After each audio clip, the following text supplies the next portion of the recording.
Good evening, good morning, good afternoon, ladies and gentlemen. Welcome back in for the Premier Endurance League and the GT3 Limited Series, brought to you by Dash Offroad 4x4 Parts. Hamish Ronner here with you alongside Dean Biggles, as always, as we prepare ourselves for the third of 5 rounds this season, as we've headed out to Cheese Country in Wisconsin, USA for Road America here this evening. It's a Bathurst-sized giant circuit here in the midpoint of the US, and at the midpoint of the season, we come into tonight with Kane Ryder in dominant form. 3 wins from 3 over the first 2 rounds of the season. Can he go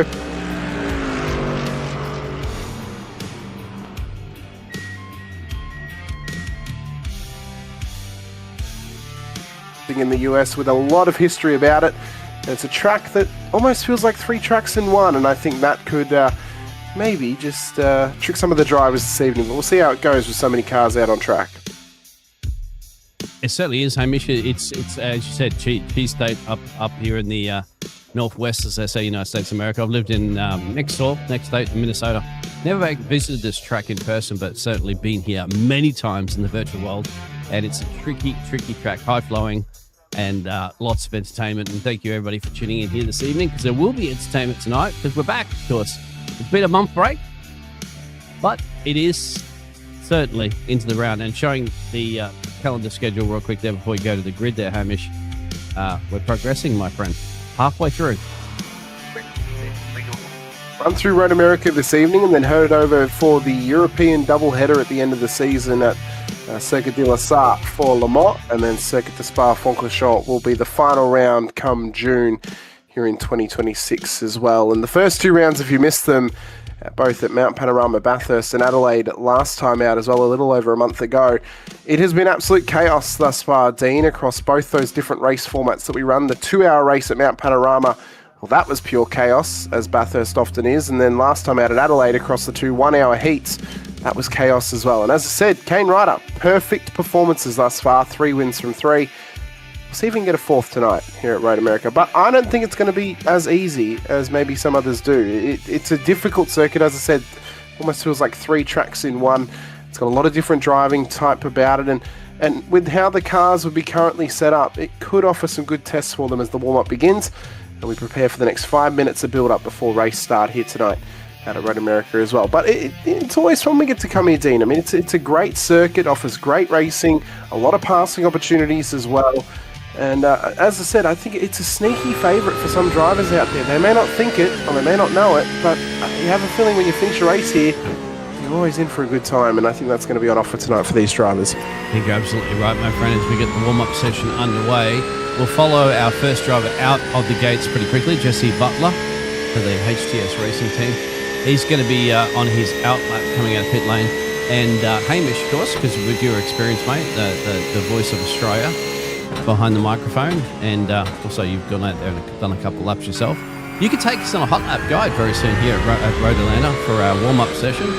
As the qualifying's done, but we won't show you those results for the qualifying until the warm-up session's done, so make sure you stay tuned and subscribe as well. If you don't subscribe, we won't show the qualifying results. How's that? You'll offer your parlay deal. If you hit the like button and subscribe to the bell icon as well, you get the qualifying results. If you don't, well, we'll somehow split it so you don't see it. But yeah, I mean, I suppose, as I said, it's a track that's very, very difficult. There's a lot of little idiosyncrasies about it that can almost really just offer up some struggle, right, across the night. And the 3 sectors around this place, it feels like 3 different race styles. This final sector through here, through the forest and up towards Canada Corner and Thunder Valley, it's super flowing. Almost feels like Road Atlanta in the first sector over there. That first sector though, 2 big straights, hard braking zones, it almost feels like a street circuit with a lot of elevation change. And then that mid sector, you get rise back up the hill, under brakes, it's hard, tough turning, and then that long carousel finishes it out as well. It almost feels like that classic racing circuit feel. But if you can maximise your exit out of turn 14, you set yourself up well for a good lap here at Road America. And as the fast-paced run down the straight begins, you try to memorise and prepare yourself for the braking zone of turn 1, making sure you're not going to overshoot yourself, but you're also not going to undercut yourself either with your braking marker. So getting in under brakes nice and tightly as best you can. Get down to around about 4th or 3rd gear depending on the car type. Hug that apex as much as you can. and try and run it out as wide as possible as well. Then down towards turn 3, trying to get it up just to 5th gear, down a couple of gears, on the apex once again, and just trying to let the car dance through the corner, ride the bumps as you can. And we run down underneath the cheese bridge through turn 4 and towards the braking zone of turn 5 at the end of this straight. I've seen some wild moments down here. I've seen cars roll, I've seen absolute pile-ups as well, and I think it could very easily happen tonight with so many cars on track. Trying to hug as much of the track on the outside, even overextending a little bit to be able to tuck in nice and tight as best you possibly can, and then up the hill towards turn 6. Blind corner, blind braking zone. You can come around this corner and all of a sudden there's a car in front of you. You've got to try and get out the way as best as possible. Then through turn 7 and down towards the braking zone of turn 8. And again, wanting to just keep the car as tidy as possible under brakes, hook up that apex on the inside, get on the power as soon as possible and set yourself up well for the carousel through turn 9 and turn 10. It's a very tough corner. You're almost trying to balance the midpoint of the corner. Then as you sort of start to get there, that's when you tuck back in again and take that really late apex to get as much speed out of it as possible. Then the dreaded kink at turn 11. Again, not wanting to take too many liberties in off tracks through here because you can very easily end up in the wall for a wild ride, and then it's the ride through the forest and up towards Canada Corner. Again, another great passing opportunity, a corner that will lend itself well to passing tonight, but will also lend itself well to some chaos for us too, so drivers will have to be prepared. Through Thunder Valley we go and up through turn 13. And again, just trying to dance the car. He's got some traffic up ahead. That may be a factor tonight as well if we don't get any safety cars, but turn 14 will end out the lap and pressure will begin for these drivers as they prepare for the race start. Pit entry tonight shouldn't be a factor. Pit exit shouldn't be a factor either. It's both of them are offline, and the only difficulty is just getting the car slowed up as you come up the hill into the pit entry. Other than that, it should be fairly stock standard for them. There's a lot of different racing series that race here nowadays. Sports car racing still comes here. Open wheel action comes through as well with the Indy Next series and previously the IndyCar series as well. So there's a lot of history with this place, and there's a lot of history in terms of its racing accoutrement, if you will. The amount of different racing we get here is always fantastic, and it's a great place to come racing, as I said.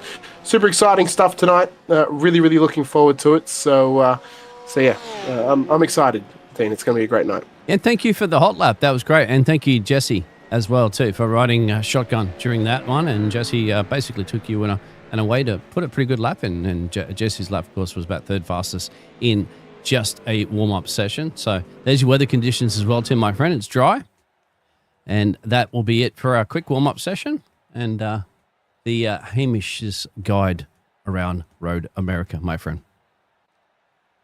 Yeah, well, it's going to be a fun night. It's going to be a long night as well. 120 minutes around here for Premier Endurance League action with the GT3 Limited Series. And for our starting grid here this evening, well, Team Max Boost continue maximising their performances this season as it is a front row lockout for them. Daniel McCrone will start alongside his undefeated teammate Kane Ryder on the front row of the grid. To row 2 we go.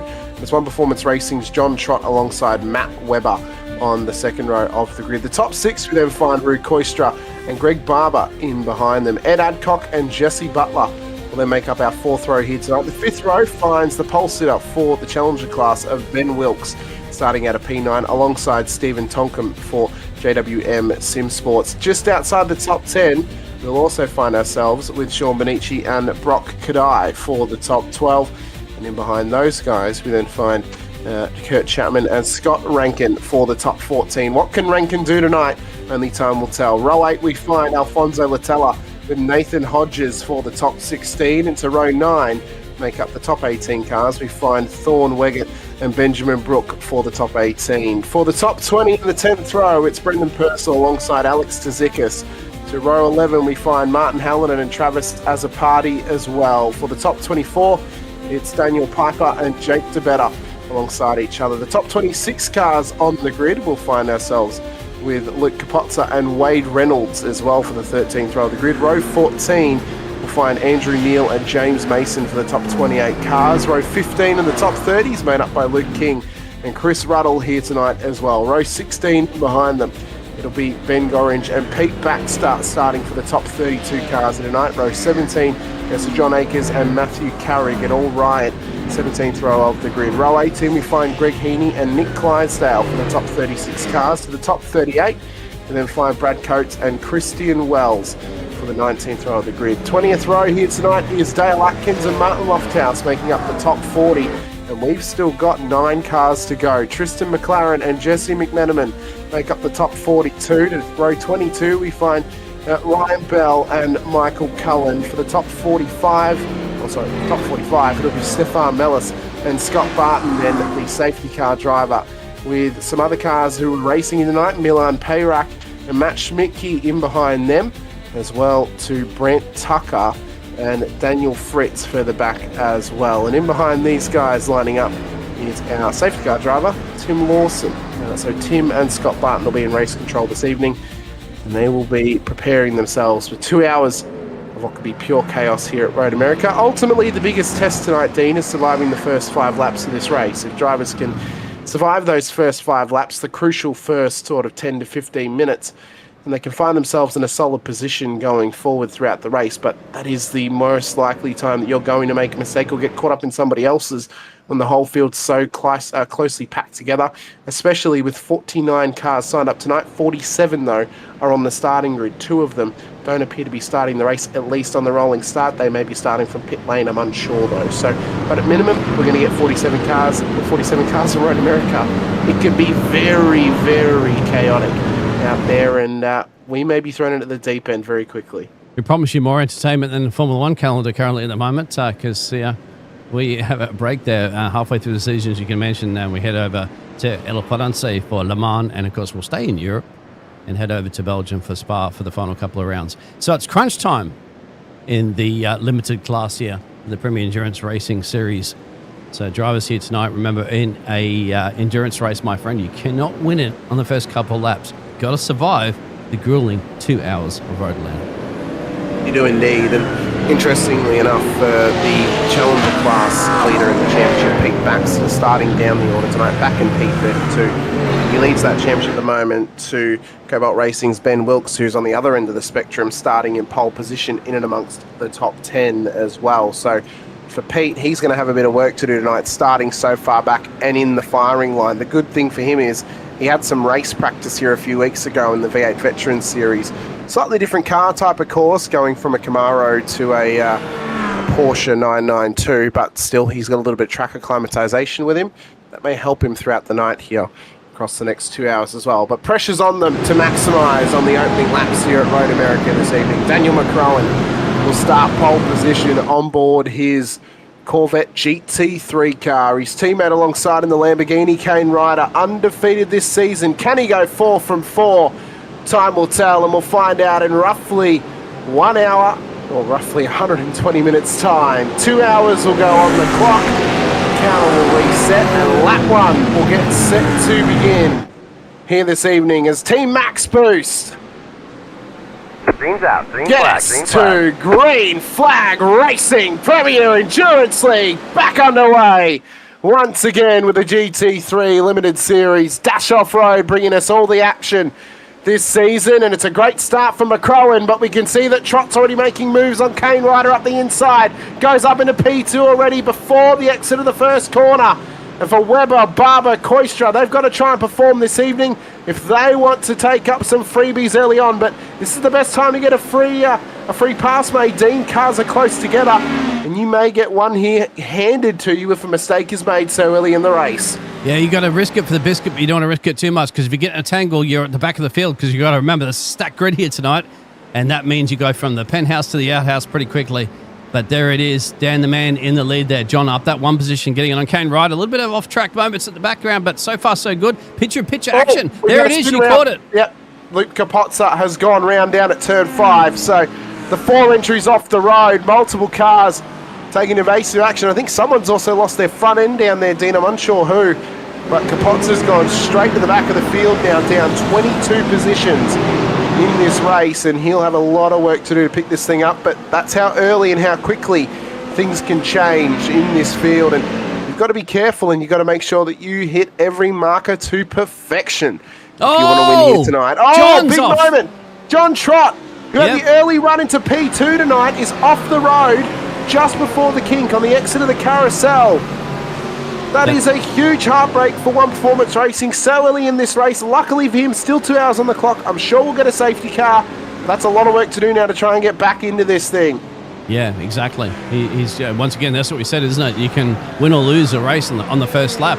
Scotty's dropped a couple of positions. Rue's up, down one actually, as Jesse Butler that we went through on the warm-up lap with the courtesy hot lap guide. I'd wrote a landed there from Hamish himself there, but at the moment that's the situation up the front there. Kane Rodder's put a bit of pressure on our race leader as well too. Doesn't want to let him get too far up the road there. Daniel McCrollan for the Team Max Boost. But look at this. We've already got some traffic up the road, if I'm not mistaken, my friend, already in this race. Just ahead of them, they've got, well, that is Ryder, who we're riding on board with in this pack. That's McCrowan just ahead of them. I believe Ryan Bell is on circuit. He started the race late. Fritz missed the rolling start. He has started the race. So we have the full run, I believe, of, Daniel Piper's out there, as is Ryan Bell. So both of them are on track. So both those cars who missed the rolling start are out there. Bell is currently sitting, I believe he's coming up towards the start-finish line. So he's well far back at this stage. But pressure's on these drivers to perform throughout this race, knowing that there is 2 hours on the clock, or a little bit less now.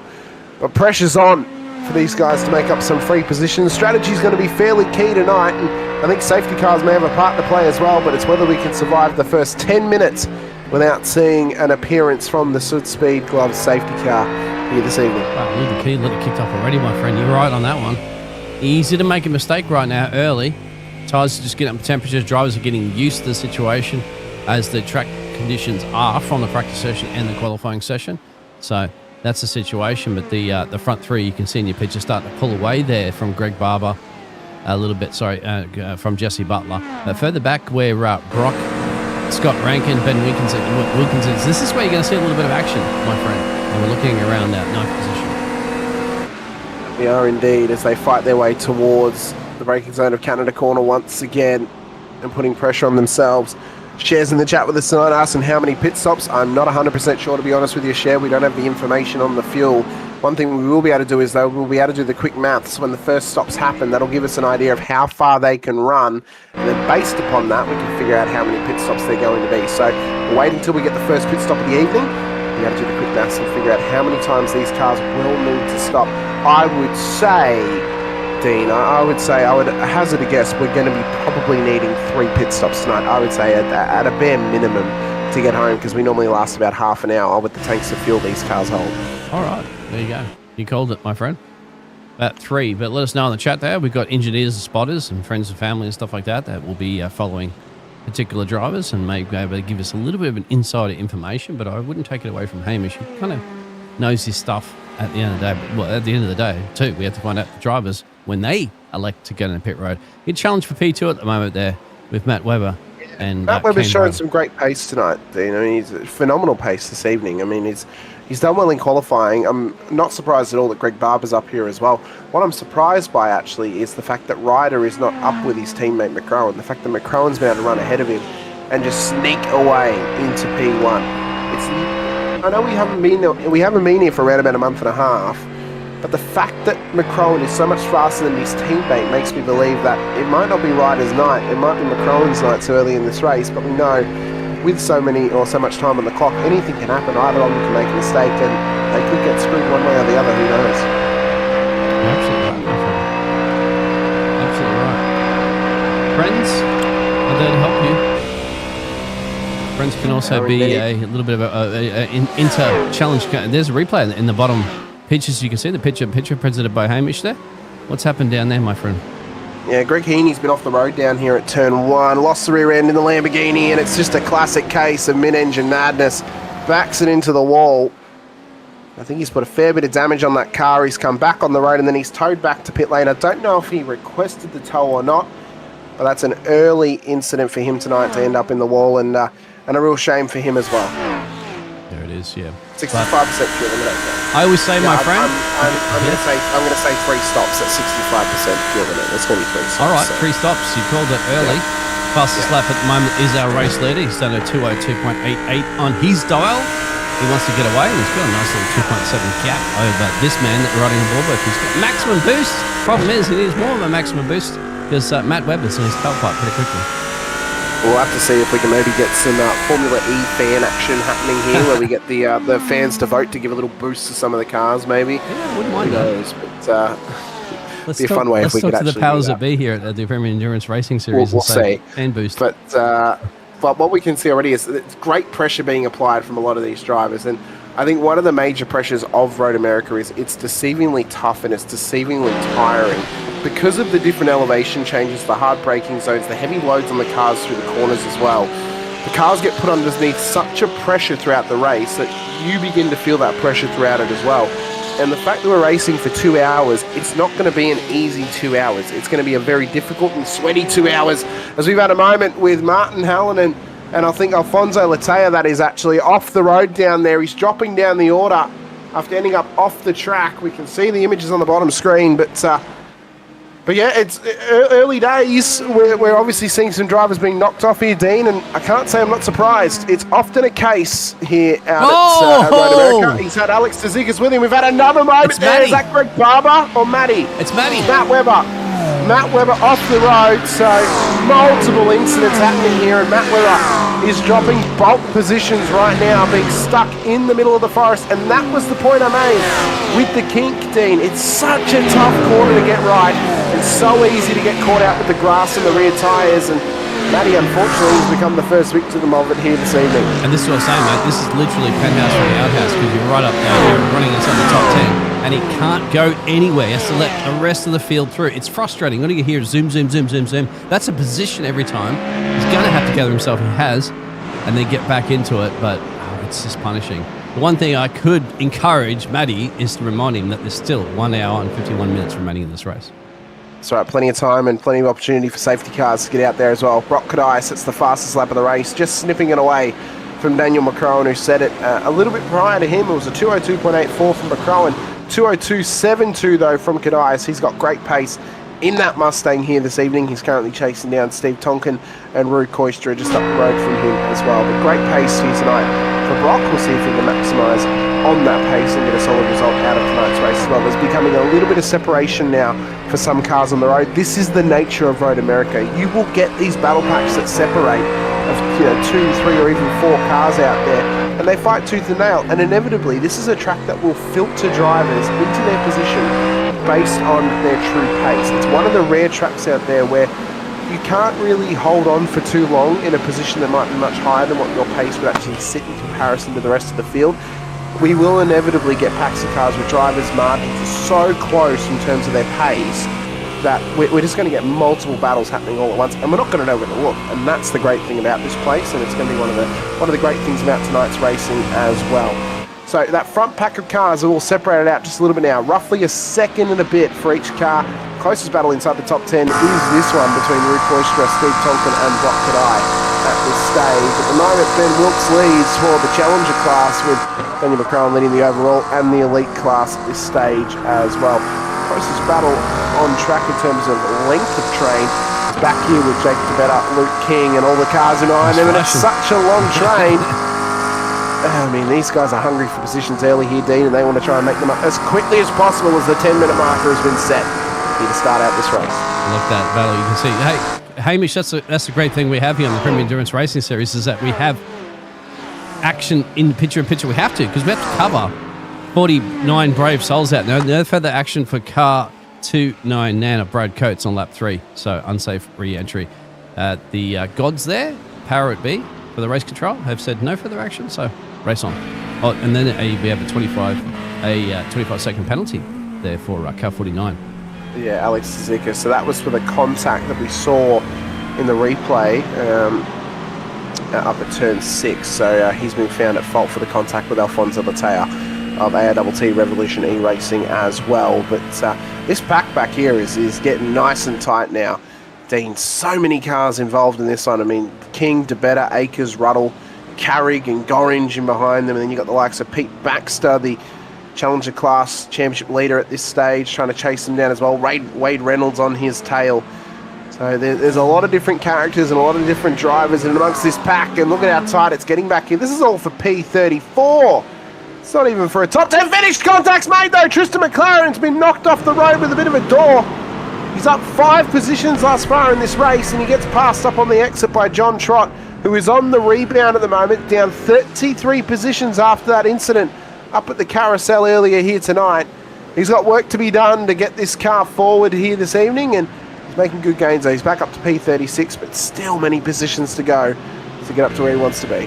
Look at this little battle as well too. Further up in the field, we're talking further up in the field, P24 had a huge battle there with Ruddle, Akias there, Matthew, Ben, Wayne, all going for it too for now. A little blood lights flashing from some of these drivers as well. So I think there might be Wade saying get out of the way, but unfortunately Wade, there's no lap cars or that. You've got to just get it done. Actually, that's just the headlights there of the cars here, as you can see, getting into lower light conditions. Fantastic racing through the field, my friend.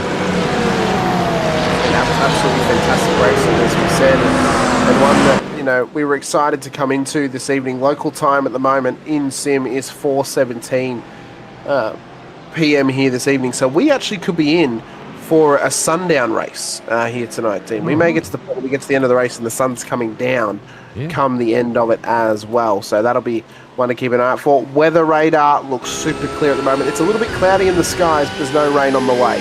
There should be a dry event to get us home into the sundown, or twilight race as we may call it here for Road America once again. We're right on board with Andrew Neal as they come through turn 3. P20 position for the Whiskey Business Racing driver as he fights at the moment to get himself inside the top 20. Brendan Purcell and Travis Azzopardi are just ahead of him as well. The biggest movers thus far though, Brent Tucker, James Mason, Jesse McMenamin, all up 11 positions. Mason, the best performing out of those cars. He's gotten himself into that top 20. Moving up to P17. So just a little bit. Oh, it's a great exit up the inside of turn 6. Gets the job done for Andrew Neal. Great job there, though, for Brendan Purcell, just to give him enough room. Knowing there's so long left in this race, there was no point defending it for his life. Lets him go. He'll have another attempt later on in this race. So a smart move there, though, from Brendan Purcell of Purcell Racing. Just let that car through because, again, as I said, no point battling it now. You've still got an hour and 45 minutes left. You're not really going to be able to hold him off for that long. So it's like a poker game, mate. You've got to know when to hold them, know when to fold them, know when to walk away well, too. Because, you know, losing a position doesn't mean that much early in an endurance race. Losing it, of course, on the last lap, of course. That's a whole different ball game, but clever. These guys know it, Mark. These are experienced drivers. They've done plenty of endurance racing, probably lots of 24-hour racing and 8-hour racing and all that sort of stuff in the iRacing officials. So, you know, once again, giving up the position is not that much. We've got a car off, Dean, down at the carousel. So that is Michael Cohen of Pixel Racing Club off the road down at the carousel. See how this has happened to him, of course, and we'll watch how this goes. And we seem to be, I'm seeing a trending theme tonight, Dean, of rear end on Lamborghinis coming around. And is this the exact case? It is the exact case down there at the carousel. So that's 2 Lambos now we've seen go around. And I have to wonder if maybe Kane Ryder has dropped pace this evening because he's had to set up around the rear end of that Lamborghini. Maybe it is a niggling issue for those Lamborghini drivers. It was previously a preferred car choice. Has its former demons come back, and are they hanging over the head of those Lamborghini drivers, of course, who cannot change cars this season? Tristan McLaren has gone off the road up at turn 1 as well, with Brent Tucker, I believe, was possibly involved, but it's another incident down there, and we're coming unglued a little bit now, just a little bit unstuck at this point of the race. Tyres shouldn't be too bad at this point, but very early on, this is what happened to Tristan down there. He had the JWM car and he's outside, cuts across the nose. Gets chopped off. Yeah. He wasn't close enough. The other car thought he was clear.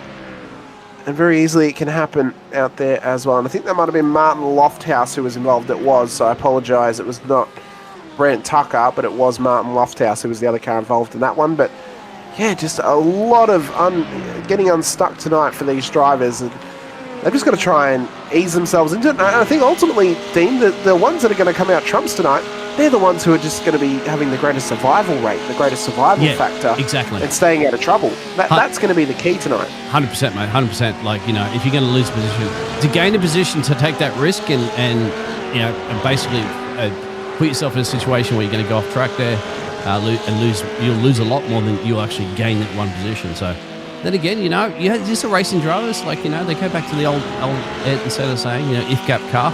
doesn't always remember it. Instead of remember too. Although he's one of the greatest drivers of all time, he also made some mistakes during his career as well too. We all know that. Talked about Lane Prost and stuff like that.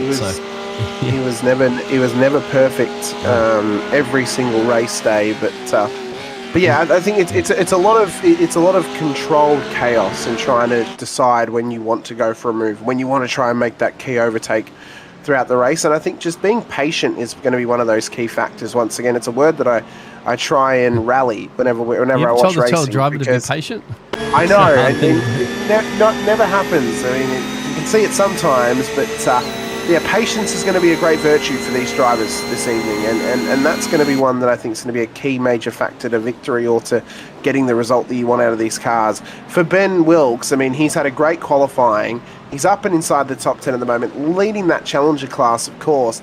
He's just got to try and keep his race clean tonight. He's showing great pace once again, and he's keeping himself in the box seat to win out this race and take back the lead of that championship for that Challenger class as well, especially with his competitor in Pete Baxter so far down the order tonight. Car is off the road though, down at turn 5. It's happening again. John Akers has now gone round, Dean. So more and more cars getting unstuck here tonight. And I have to wonder if oh no! Whoa. Okay, that was huge. Okay, I pressed the button already before that happened, but we'll watch this back through again. So Riot Sim Racing's John Akers has gone round down at turn 5. Car goes round, and then watch this.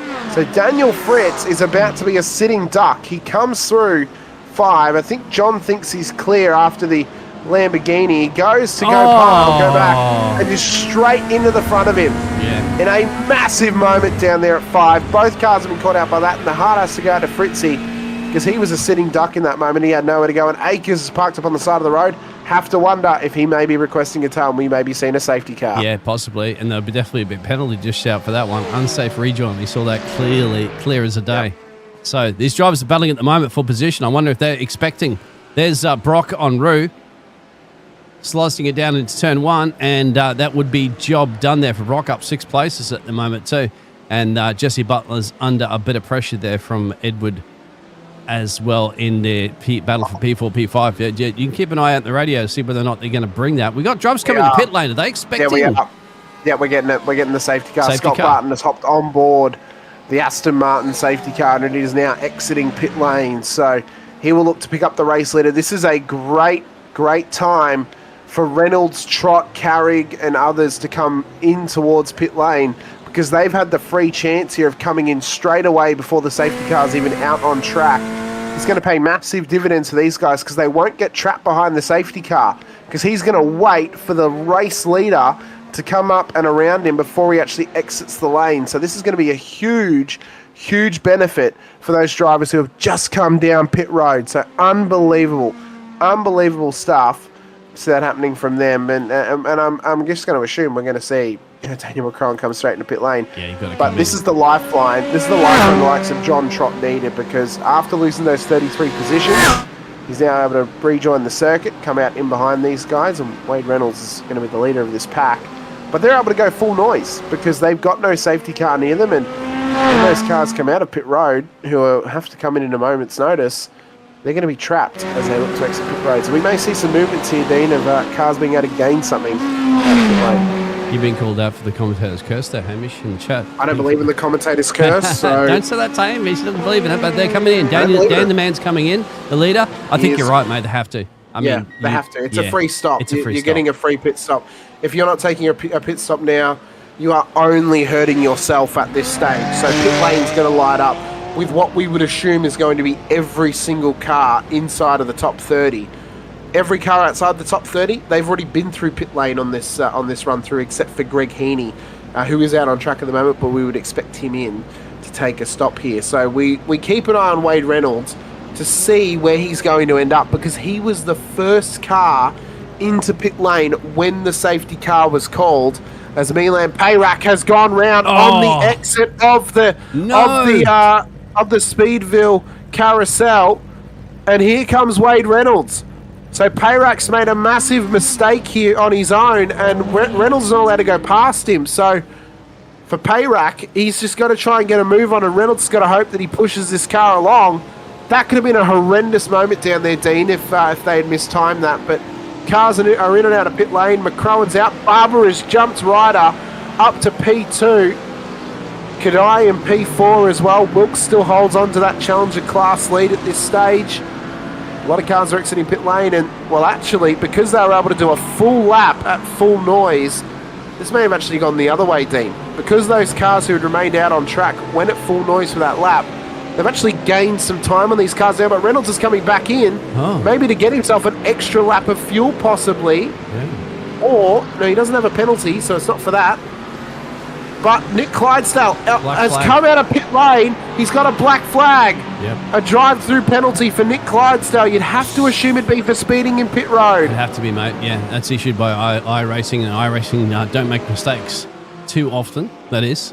So they judge these. There's a speeding policeman there with a radar gun. So catch you speeding in pit lane, you'll be trouble. So Reynolds comes in, takes a little bit of extra fuel, wants to offset himself slightly. That's just, it was a car off the road. Who was that? Travis Has a Party.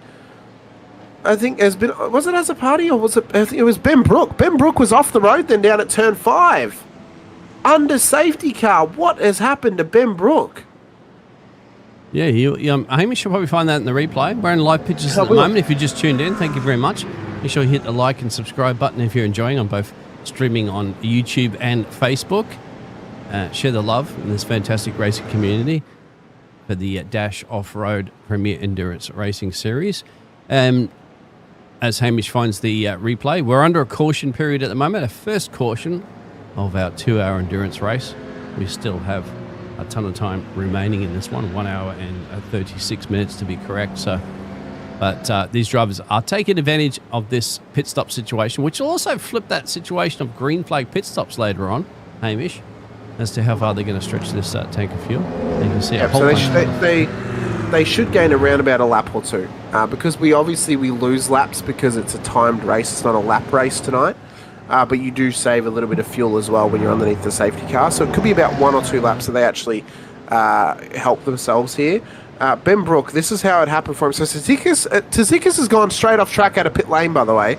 So Tsitsikas goes off into the sand down there at turn 1. And then I want to see what's happened to Brook down at turn 5 and why he's been off the road.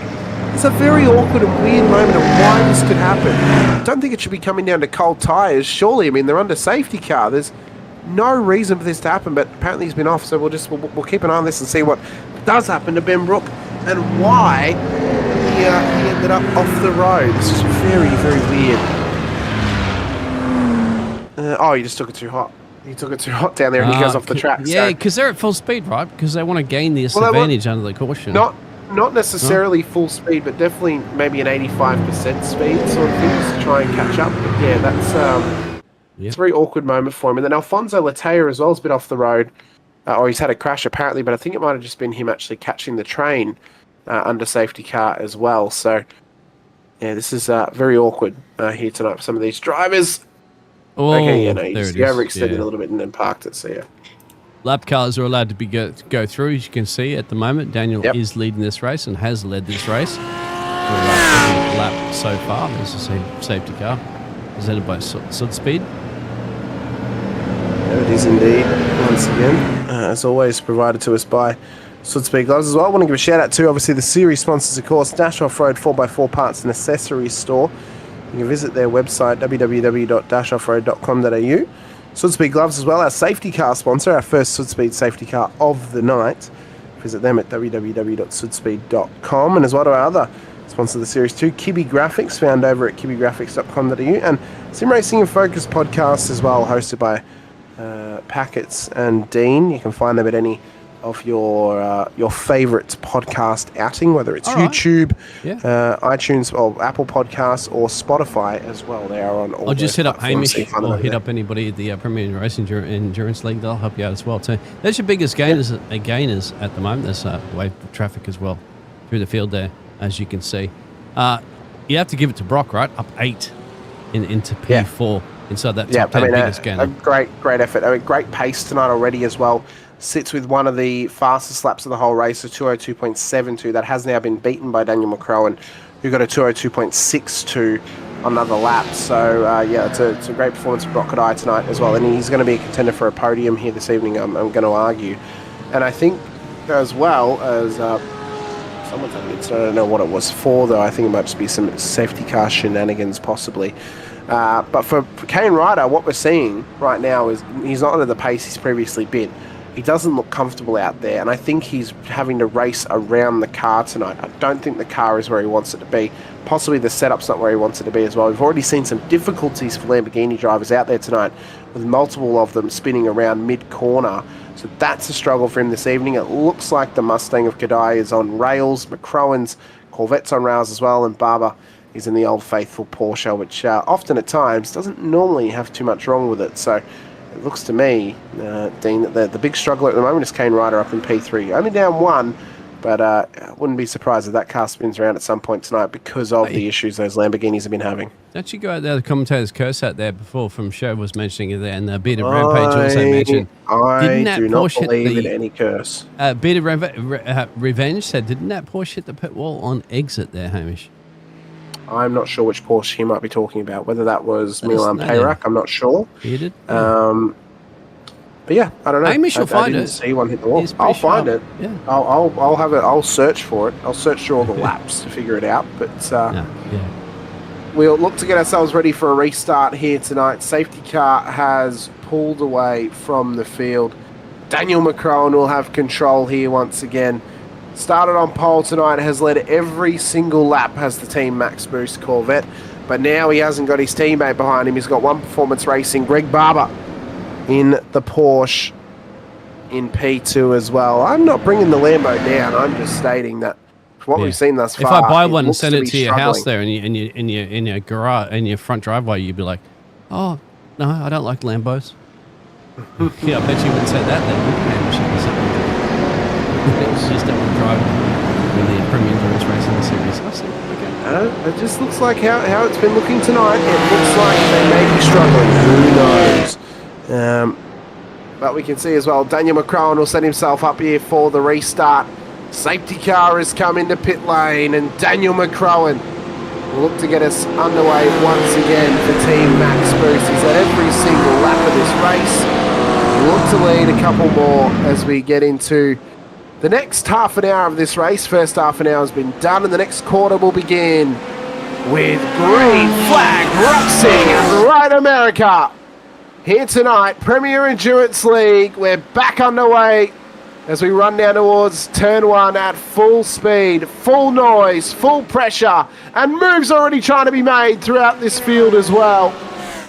And as they scroll through turn one, McCrowan's had a great restart. Barbs has gone with him once again. Ben Jedi is all over. He's all over Kane Ryder as there's a little bit of shuffling back here. There's a few drivers have been caught out with the scramble of the restart. Hopefully they can sort this out pretty quickly because we don't want it to be a continuous issue. Pete Baxter, Challenger Class Championship leader, off the road, down at turn 3. A massive heartbreak for Peter, who's off the road and will have to get himself resituated. Not the time that he would have wanted to end up off track, but luckily for him, he's still got 90 minutes to go to get back into things here tonight, as Greg Barber has now gone off the road as well. Greg. What is it with OPR cars in P2 going off the road? Luke King's off as well. Unbelievable. Multiple drivers getting caught out here off this restart, and Greg Barber, who was P2 in this race, becomes the second OPR car to be off the road out of P2 as more carnage and chaos continues on. It's unbelievable how quickly this race can turn on its head. Another car off once again. Michael Cullen, the Lamborghini, off the road once more, down at turn 8. You called it. There you go. I might give it to you on this one. You might say Lambo's not going to be good. Look at this. Brock and Jesse going for Edward Adcock at the moment. This battle for P3. We're still green. We are still absolutely green. Lots of shuffling going on at the moment. Green. We are still green flag running. But let's try and check out how some of these incidents have occurred across this restart period here. So this was the moment down at turn 1 for James Mason. It was a little bit hairy down there, a little bit dicey. The car goes round, and he gets himself resituated once again in a hellacious moment. And then Pete Baxter not long after, ends up off the road as well down here at turn 3. So you see them all just scrambling for position. He had Payrack on his inside, one of those ARTT cars trying to go for a massive dive up the outside, and then he's made contact from a Mercedes on that inside line that has knocked him off the road. So I think that might have been Tristan McLaren who has knocked Pete Baxter off the road there. That might be a penalty coming the way of McLaren very shortly. This was Barber's moment, though, out of P2. Massive moment in this race, putting pressure on McCrowan in P1. Comes through turn 7, loses the rear end, and off the road it goes. Just a real shame for Barbs there, and then all hell breaks loose after that. Have a look at this, mate. Michael Cullen ends up off the track. Racing still continuing on, by the way, unbelievably. Also, Michael Cullen's been driving around without a rear wing, Dean. He's been driving around without a rear wing and a rear engine car. He needs that rear wing, and around it goes. He's not supposed to buy Red Bull, so in their wings, my friend. He's fine. He can fly. Yep, absolutely. Fantastic racing. Thank you for the recap there of the picture-in-picture so that we can keep the eyes peeled on the live racing whilst we look at the replays as well, as you can see in the picture there with Stefan. That's going around. Off the road as well. Matt Webber once again off the road. I didn't know Ford made a lawnmower tonight, but it looks like Matt Webber's unfortunately become one a couple of times now. The Ford John Deere version. Yeah, Ford John Deere version, of course, yes. There's Milan Payrack, Daniel Fritz. Side by side, Payrack gave him a little knot there with the wheel into Fritzy into that corner. He is trying to wrestle his way through the field tonight, is Milan Payrack. There's now Luke King's off the road down at the carousel as well. More and more cars seem to be spending more time off the track than they are on the tarmac. It's unbelievable. Well, it is the off-road series, my friend, isn't it? So, I'll take that to a little. Getting those sponsor payments in. They've become the tyre sponsor of the series as well. There's some 4x4 Dash off-road tyres out there. That's what it is. We're off-roading, the Dash off-road. So pressure has been unbelievable. Absolutely unbelievable. Here tonight as up the inside goes Brock Kadai. Now into P3, gets past Ed Adcock. That was a good one. It looks to chase down Kane Ryder. Great overtake. Brock is really proving himself tonight. He looks confident. The car looks good as well. Ed's doing well. He wants it back. Huge battle for P3 on the road. And the Team Max Boost boys will be loving this because the more they battle, the more time they're giving up. Watch for Jesse Butler in behind them as well. Down towards the braking zone of turn 5. Kadai on the inside. Outside to Adcock. Can Kadai hold him off here? They're going to remain too wide. Up towards turn 6. Got to leave him plenty of room. Kadai gets it done. Watch for Butler though on the inside. Can't quite get the run. Has to tuck back in for turn 7. And we re-rack and restack and have another go at it. At another corner in a future lap here of this race. But it is continuing on to be pressure after pressure after pressure. And those who are going to survive it, they're going to turn into diamonds. And those who are being knocked off track, being thrown away like cheap glass Swarovski crystals. I feel like I was at a Queen concert with under pressure on that one, my friend. That's a pressure cooker right there, isn't it? Get a towel and wipe yourself down. Here we got a drive-through penalty at the moment for car 80.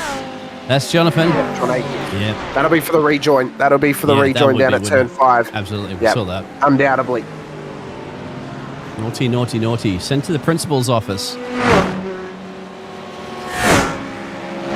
Where you'll find Hamish already sitting there. Coming out as well. Yep, go ahead. We've got another one coming out here. Wade Reynolds has now also got himself a penalty too.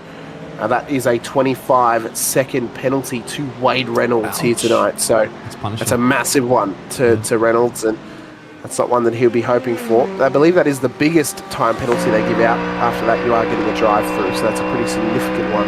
Pretty much the same, to be received. Depending on the track, it would be yes. But here, drive through pit lane's going to cost you about 35 to 40 seconds. It's a long and slow pit lane. We're right on board with Brock Kadai though, currently up in P3 with Ed Adcock in behind him. The TriStar Racing driver's doing a great effort here tonight on the podium now. And looks to try and chase down Kane Ryder, who is within a second ahead of him. Up in P2, McCrowan has built his gap out to around about 2 seconds ahead of P2 and P3 at this stage as well. And be sure to, if you're enjoying the action tonight, we're only half an hour in. We've still got a little under 90 minutes to go here of round 3 of the GT3 Dash Off-Road Limited Series, of course. But be sure to hit the like button, to subscribe, the bell icon as well. Plenty of racing still to come your way throughout the rest of this season. The next 3 rounds of the GT3 Open Series still to come your way as well. They'll be right here at Road America in only a few weeks' time, of course. We then head out for the Limited Series to, of course, Circuit de la Sarthe at Le Mans, and then to Circuit de Spa-Francorchamps, end out the season in June. So plenty of racing still to come. Plus, the next season will come our way later in the year, I'm sure. We're waiting to get confirmation so we can announce it at some stage. But it's going to be a fun time for an upcoming season. We're going to the Monza old school oval. Yeah, I'm telling that. Or Monza combined, perhaps. Oh, get involved. Okay, join the community. Click all the link in the description. If you want to get in there and drive as well, so it's a stacked grid, so you want to get in early because it's going to be limited. Obviously, you're not going to fit plus 50 cars or more on a track. They're not going to let that happen, my friend. I see what you did there with limited. As Stephen Tonkin has gone off the road down at Canada Corner. That car is off, and the JWM machine is picking up the pieces of tears, sorrow, maybe even some frustration as well, as he rejoins alongside Tristan McLaren and Luke Capozza in behind him. He'll reset himself to push on forward once again. We've got some good battles happening right now. Alex Tzikis of JMR just ahead of Andrew Neil here inside of the top 15 as well. Race lead battle, that's going to be heating up shortly, I'm sure. And for the Challenger class race leader tonight, Ben Wilkes, he sits comfortably inside of the top 10 once again. His next closest in-class car is Travis Azzopardi, back in P15, battling away with Ben Brook on the podium of that classification right now. But we have still got so much racing to come, Dean. And as I said, Road America has offered up everything I thought it would. It's offered up some chaos, it's offered up mistakes, and it's proving the point that Road America is deceivingly difficult, and it's one that catches drivers out. If they haven't put the time and the practice in, it will bite you if you haven't put in the preparation. And I don't know, I can't speak for anyone's preparation in the league, of course, and what their preparation's been like, but it is one that will backfire on you if you have not prepared properly for the night of racing to come. You called it. In the cheese state itself, up here in the Midwest of the United States of America. So thank you, everybody, for tuning in. Absolutely fantastic racing so far, and lots to go, as you mentioned. We've only just barely cranked out about 40 minutes of this. One safety car so far. There's your elite and challenger. People asking, what's the difference? Well, they separate the drivers by their talent skills, their iRating, and the regular times that they can do, so that you have 2 separate series basically within one race, and thus that they can battle for their own title. So obviously the drivers of the challenger can battle to become the challenger winner. They're not multi-class cars like you see in other series, so they all are the same. They're all the same class cars. It's like if you're familiar with IMSA, Dean. It's like in IMSA how they have 2 GT classes. I know, but explain it to the audience. There's mums and pops and stuff tuning in that might not know. Yeah. Well, what I would say then is to anyone out there, because I recommend that everyone goes and watches IMSA, whoever doesn't. IMSA's fantastic. It's free to watch on YouTube internationally, so you can watch every single race for free. Go and watch IMSA. It is fantastic for real world racing, for a real world representation of sports car racing, multi-class, all that jazz. Go watch IMSA. It's fantastic. And then come back and compare with us to Pell. Compare what you've learned watching IMSA, compare what you learn here in Pell as well, and put it both together, and you all of a sudden become a sports car fan. We don't hear you, Hamish, and we don't see the Premier Race Endurance production. That's in the trailer as well, too. So they're going to say it's subpar to what you're seeing here right now. I am building up a rally to get me on the IMSA broadcast with John Heindorf. That's what I'm trying to build up here. Oh! Whoa. Massive moment! Travis Azzopardi has gone off at turn 5. Another car spun round down there. The Whiskey Business Racing Lamborghini has gone round. This is exactly how it happened. Down through the braking zone, he was following Alex Tzikis into the corner, turned in, lost the rears. And what more do I have to say about the Lamborghini tonight? You called it. What more do I have to say? Yeah, that's it. Forget Hamish ever getting a Lamborghini for Christmas. Not going to happen. Porsches seem to be the cars. Look at the spread through the field as well too, mate. It is a bit of a manufacturer. We've got Mustangs, we've got Ferraris, we've got Corvettes, a lot of Porsches. It doesn't quite look like. And we've got an overtake perhaps as well on the inside. We are. Ben Wilkes fighting with Scott Rankin into class battle between elite class and challenger class drivers. as they fight away for 7 overall here tonight. All but Drop Bear Motorsports. Now Logitech G, all but Drop Bear Motorsports driver Scott Rankin, with Ben Wilkes fighting in behind him as well. Kurt Chapman of Project 36 involved in Revolution E-Racing. Kurt needs to fix his SDK driver info as well to Sean Medici and Thorn Weggett as well. But it's going to be huge at turn 1. They're side by side. Kurt Chapman wants an outside run, can't quite get it. Great run though for Nathan Hodges, who fights his way and holds on to P10 for One Performance Racing here tonight. This is a great little battle pack though of cars. And, you keep an eye on that, mate, in the picture-in-picture, because there's also a battle brewing for P2. A big battle.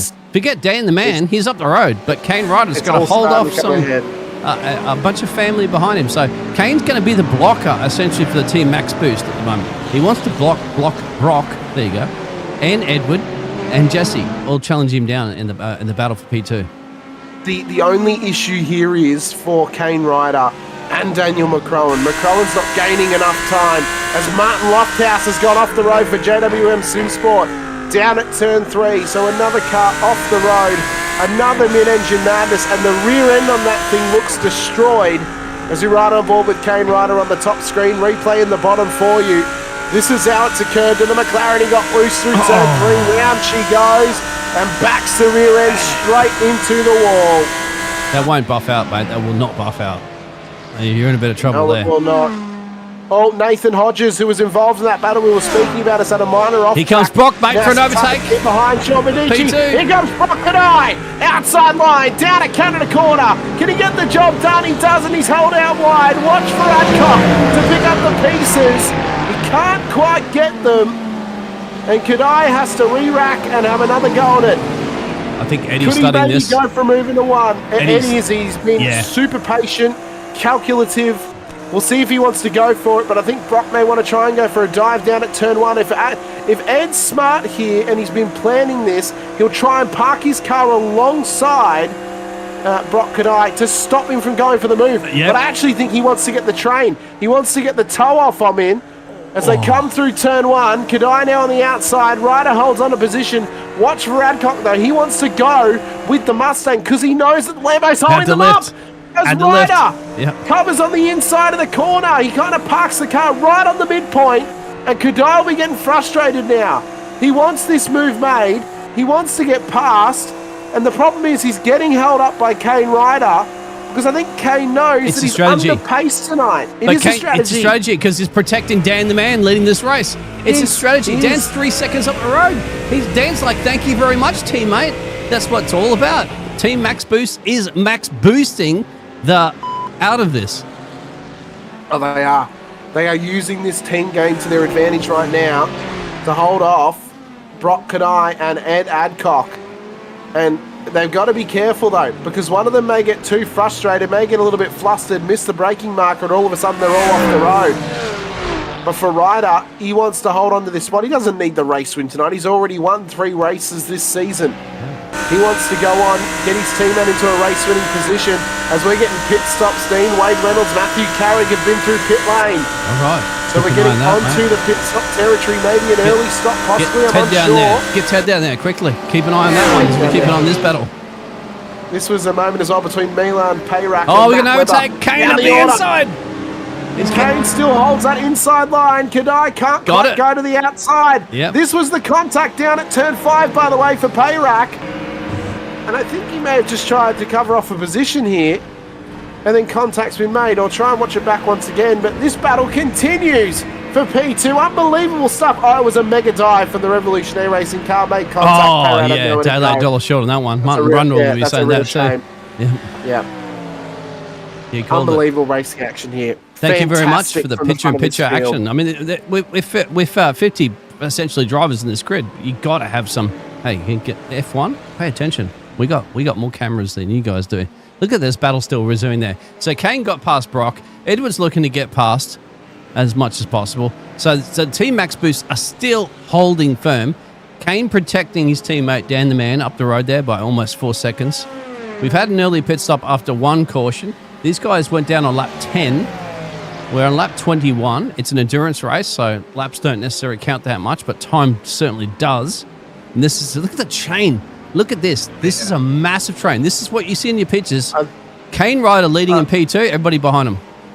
I think what we're going to see is here they're going to have to make a choice soon. They're either going to have to remain sitting here behind him, or they're going to have to try and plan to get past him in pit lane, because they're not being able to do it on track right now. Kane is covering within the rules as best he can to hold them off. He is becoming the rear gunner for Daniel McCohen's car. The best thing that Brock Kadai, Ed Adcock and co can do right now is start planning around their pit stop. Plan how are we going to get past him in pit lane. Are we going to have to try and undercut him by coming in a lap early and then pushing on strong towards turn 1? Are we going to have to try and do this and figure out how much fuel he's going to take so we can take a little bit less to jump in pit road as well? I think ultimately what they've got to do is, if they can see they've got a few laps left to go on the tank, come in a little bit earlier and try and undercut him in pit road, because they're not doing it on the track right now. He's covering every defensive marker that he can, and we've still got over an hour to go in this race. It's like trying to pass Lance Stroll, isn't it, from 1GP? Do you risk it for the biscuit or not? That's going to be too soon on that one. But yeah, absolutely. There it is. So no further action on the incident between car 243 with Peter Baxter and on lap it's not lap 143, but anyway, it's a 35-second penalty, I believe, for car 66. That's Luke King on lap 13. Because the incident, there it is. Thank you, Live Race Control. We have it all here on the Premier Racing Endurance Series presented by Dash Off-Road, my friend. And we still got 1 hour and 12 minutes remaining. We do. And it's been an unbelievable 48 minutes of racing thus far. The fact that it has been so close, so intense, so chaotic thus far, what is still to come in the next hour and 10 minutes? A little bit of change on either side of it, as well as, well, Ryder continues to try and cover off this position to Brock Kadai, Ed Adcock, Jesse Butler, and Rue Koistra at the back end of this train as well. We ride on board with Adcock and then back to Jesse Butler as well. And they're riding really strong here, but I think for Kadai, if he can't do it into a braking zone, he's got to try and maximise an exit somehow. Yeah. Almost force a mistake if he can, and try and get him on the exit of a corner, because he's not doing it into a braking zone. I think you're right in the undercut, mate. I think you've got to think about the strategy in the pit lane right now, isn't it? Because if you're getting held up and you think you're faster, as he goes off track, whoa, get back in there. At the moment, it's going to be a massive pressure on there from Jesse and Rue in the background, and that's why, you know, this battle might even bring Ben in P7 into play as well too. So he's about 5 seconds to change down the road. It can change pretty quickly, my friend, but you got to be thinking strategy, don't you? Got to be thinking, what are we going to do? How we can't get past them on track? Let's do it in the pit lane. Oh, there's a car off track. Michael Cullen's been off the road. He's just jumped back to pits. The Lamborghini has been off once again. What has happened? Lamborghinis, I swear. What has happened? I've only just seen him. So that he's got the rear wing back on it. He's come through the carousel. What has happened to Michael Cullen? Rear end's gone round, and he said goodbye, not to the rear wing, but to the rear end this time. In a huge moment for him. Milan Payrak as well has had his own moment down at turn 1. So, yeah, unstuck, unglued would be the answer to these questions, and that's ultimately what's been happening. Some cars are good at some tracks, my friend. And if we do let everybody know, of course, you can see there on the timing tower, Lamborghinis aren't really up into the top 20 positions at the moment. No, unfortunately not. Yeah. We've had the question, where's the Aston Martins? There's no Aston Martins, unfortunately, in the field tonight. They have a vibration problem, and the drivers don't want to get nerve damage. Sorry. Yeah, we don't have Aston Martins or Audis in the field this evening. Safety cars are Aston Martins, though, so there's that one. We have Hondas? Yeah, we got the Acuras. The Acuras are in there, Ed Adcock. So, but yeah, I believe every other manufacturer is represented other than Audi and Aston Martin here tonight, at the very least. As Travis has a party, speak of the devil, another Lamborghini goes round, and it's down at turn 1, and it's becoming a moth to a flame. I'm not even going to put your picture up anymore. You're just picking on the Lambos. I know. How am I picking on them? No commentator's curse. I'm sorry in the chat there. If you're saying Hamish is a commentator's curse, look at this. Every time he points a camera at a Lamborghini, something happens. It had already happened. No, it already happened. I wasn't even focusing on him. Yeah, right. Okay. I focused on him after it happened. Right. So that's how it's gone down. do I have to sit on Kane Ryder for us to let Brock Cat-Eye pass? Is that what has to happen here? Well, you don't believe in commentators' curses, so you can do that if you want. I don't. Thank you, everybody, for tuning in. I hope you're having fun, because we are, obviously. Yeah, it's been great. And we've still got another round of pit stops. We are debating in that, and please let us know in the chat if you think that these drivers that are held up essentially by, we assume, by Kane Ryder, who's running a P2, protecting his teammate Daniel, that's leading this race by now 3.5 seconds. Is this a strategy play? And if you were in the boots right now of Brock and Edward and Jesse and Rue and all that are tailing behind this little chain, would you switch up your strategy? Would you jump in there, try and undercut? That's the question for the audience, Michael. Well, I'll answer it too. I think it is a team strategy from Team Max Boost. It's pretty obvious that it's a team strategy right now.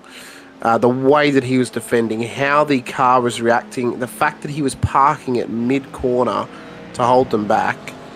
So I think, yes, it is a team strategy of Team Max Boost. It's within the rules. He's not breaking any rules whilst doing it. It only becomes an issue when he starts to break rules whilst he's doing it.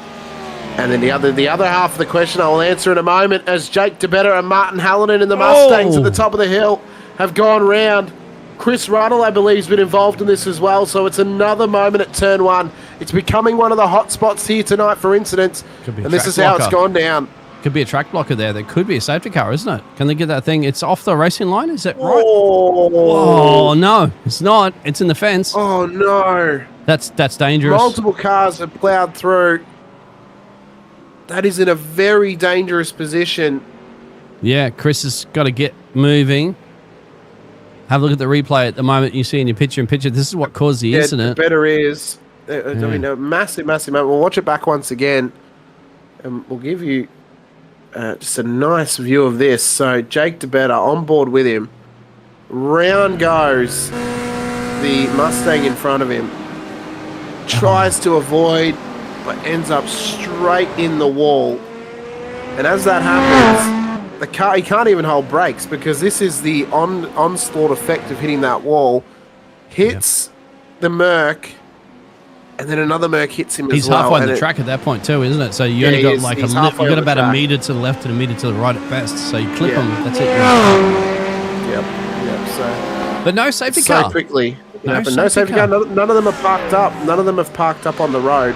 Yeah. They're all still going. Hallinan and those just ran wide. This car is severely damaged right now. Yeah, it's crab walking, mate. I can think there's some damage there. Daniel that's leading this race does not want a safety car called because he's got a 3-second gap. He's got his teammate behind him. It's perfect right there. You can see in the main pictures. He's loving this to go exactly the way of this scenario. Of course, bring a safety car out there. You re-rack them, restack them. That means that gap that he's built up so well is gone. It's neglected. It's like NASCAR. It'll be like a caution, and then you have to do it all over again. So he's praying not. Kane's doing a fantastic job trying to hold off Brock for the battle for P2. But how long? Because I think Brock is going to get a little antsy soon, mate. He's either going to have to box and try and undercut, or just get it done on track, get the overtake. Well, Eli Donaldson in the chat saying he thinks it's just Kane's pace. We hope the guys behind would be fuel saving maybe, but I mean, there's a 3-second gap. It's not a world-ending gap, and in fact, they're actually beginning to catch Daniel now. So I think it's based on how he was defending the position.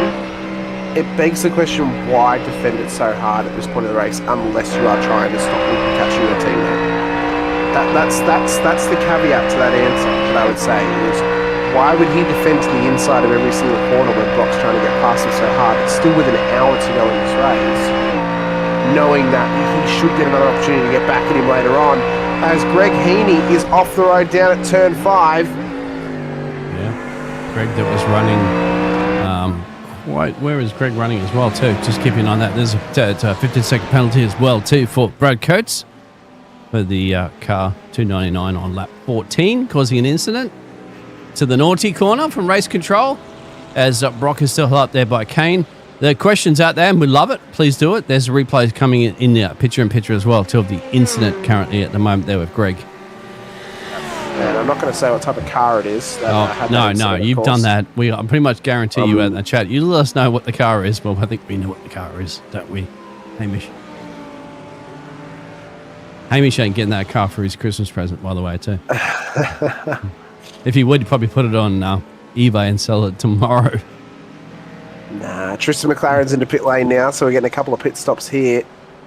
His cars are struggling here as Thorn Weggett has had a moment down in turn 1. Wow. A wild ride for Thorn. Was that a snap or something? Like, he just turned into the fence it looked like that. He got loose. It looks like he's been loose through turn 1. He had the Merc on the inside of Nathan Hodges, but he backed out of it inevitably. Runs wide. Oh, clips the grass. That's exactly why. Yeah. Yep, hits the wall. Bang, and then straight across the road again. No hope in holding it Turns up. into a pinball at that point. Yeah. Yep. You're right.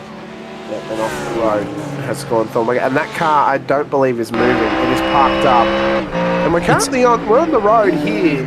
We're on the road here, Dean, to get a safety car at the hour mark at each point, but he's been allowed to turn back to pit lane. Yeah, it's off the racing line. It's not, to me, it's not a position where you'd risk marshals, virtual marshals, of course, running out there, or anybody running wide and causing a collision, which will end up spraying debris and carbon fiber parts and, kitchen sinks and all that sort of stuff all over the place. Brock's still tucked up at the moment behind Kane.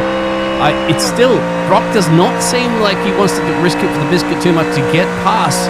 But you know what, mate? See, look at he's throwing the dummy out there going, come on, I dare you. I double dare you. I triple dare you. The 718 says, bring it on. Yeah, I mean, it's again, though, the way that he's defending that position, I know he would want some clean air, I'm sure, but it doesn't it's like you're playing with your food, isn't it? Like, yeah, it is. Your mum says, don't play with your food. But you're like, well, it's fun to play with your food.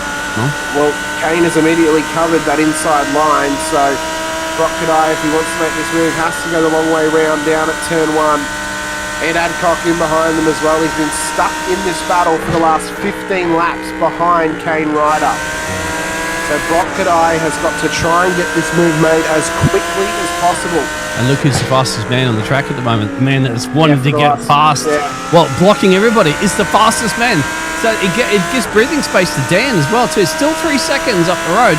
Probably fuel saving, because he could have been gone in clean air. And that's eventually in the chat as well too. Clean air is worth a bit. That's right. But Daniel's not taking a massive advantage of it, which means to me that he's controlling this race and can fuel save as needed. Yeah, I agree. I think that is the case right now. He's got a little bit of lap traffic ahead of him.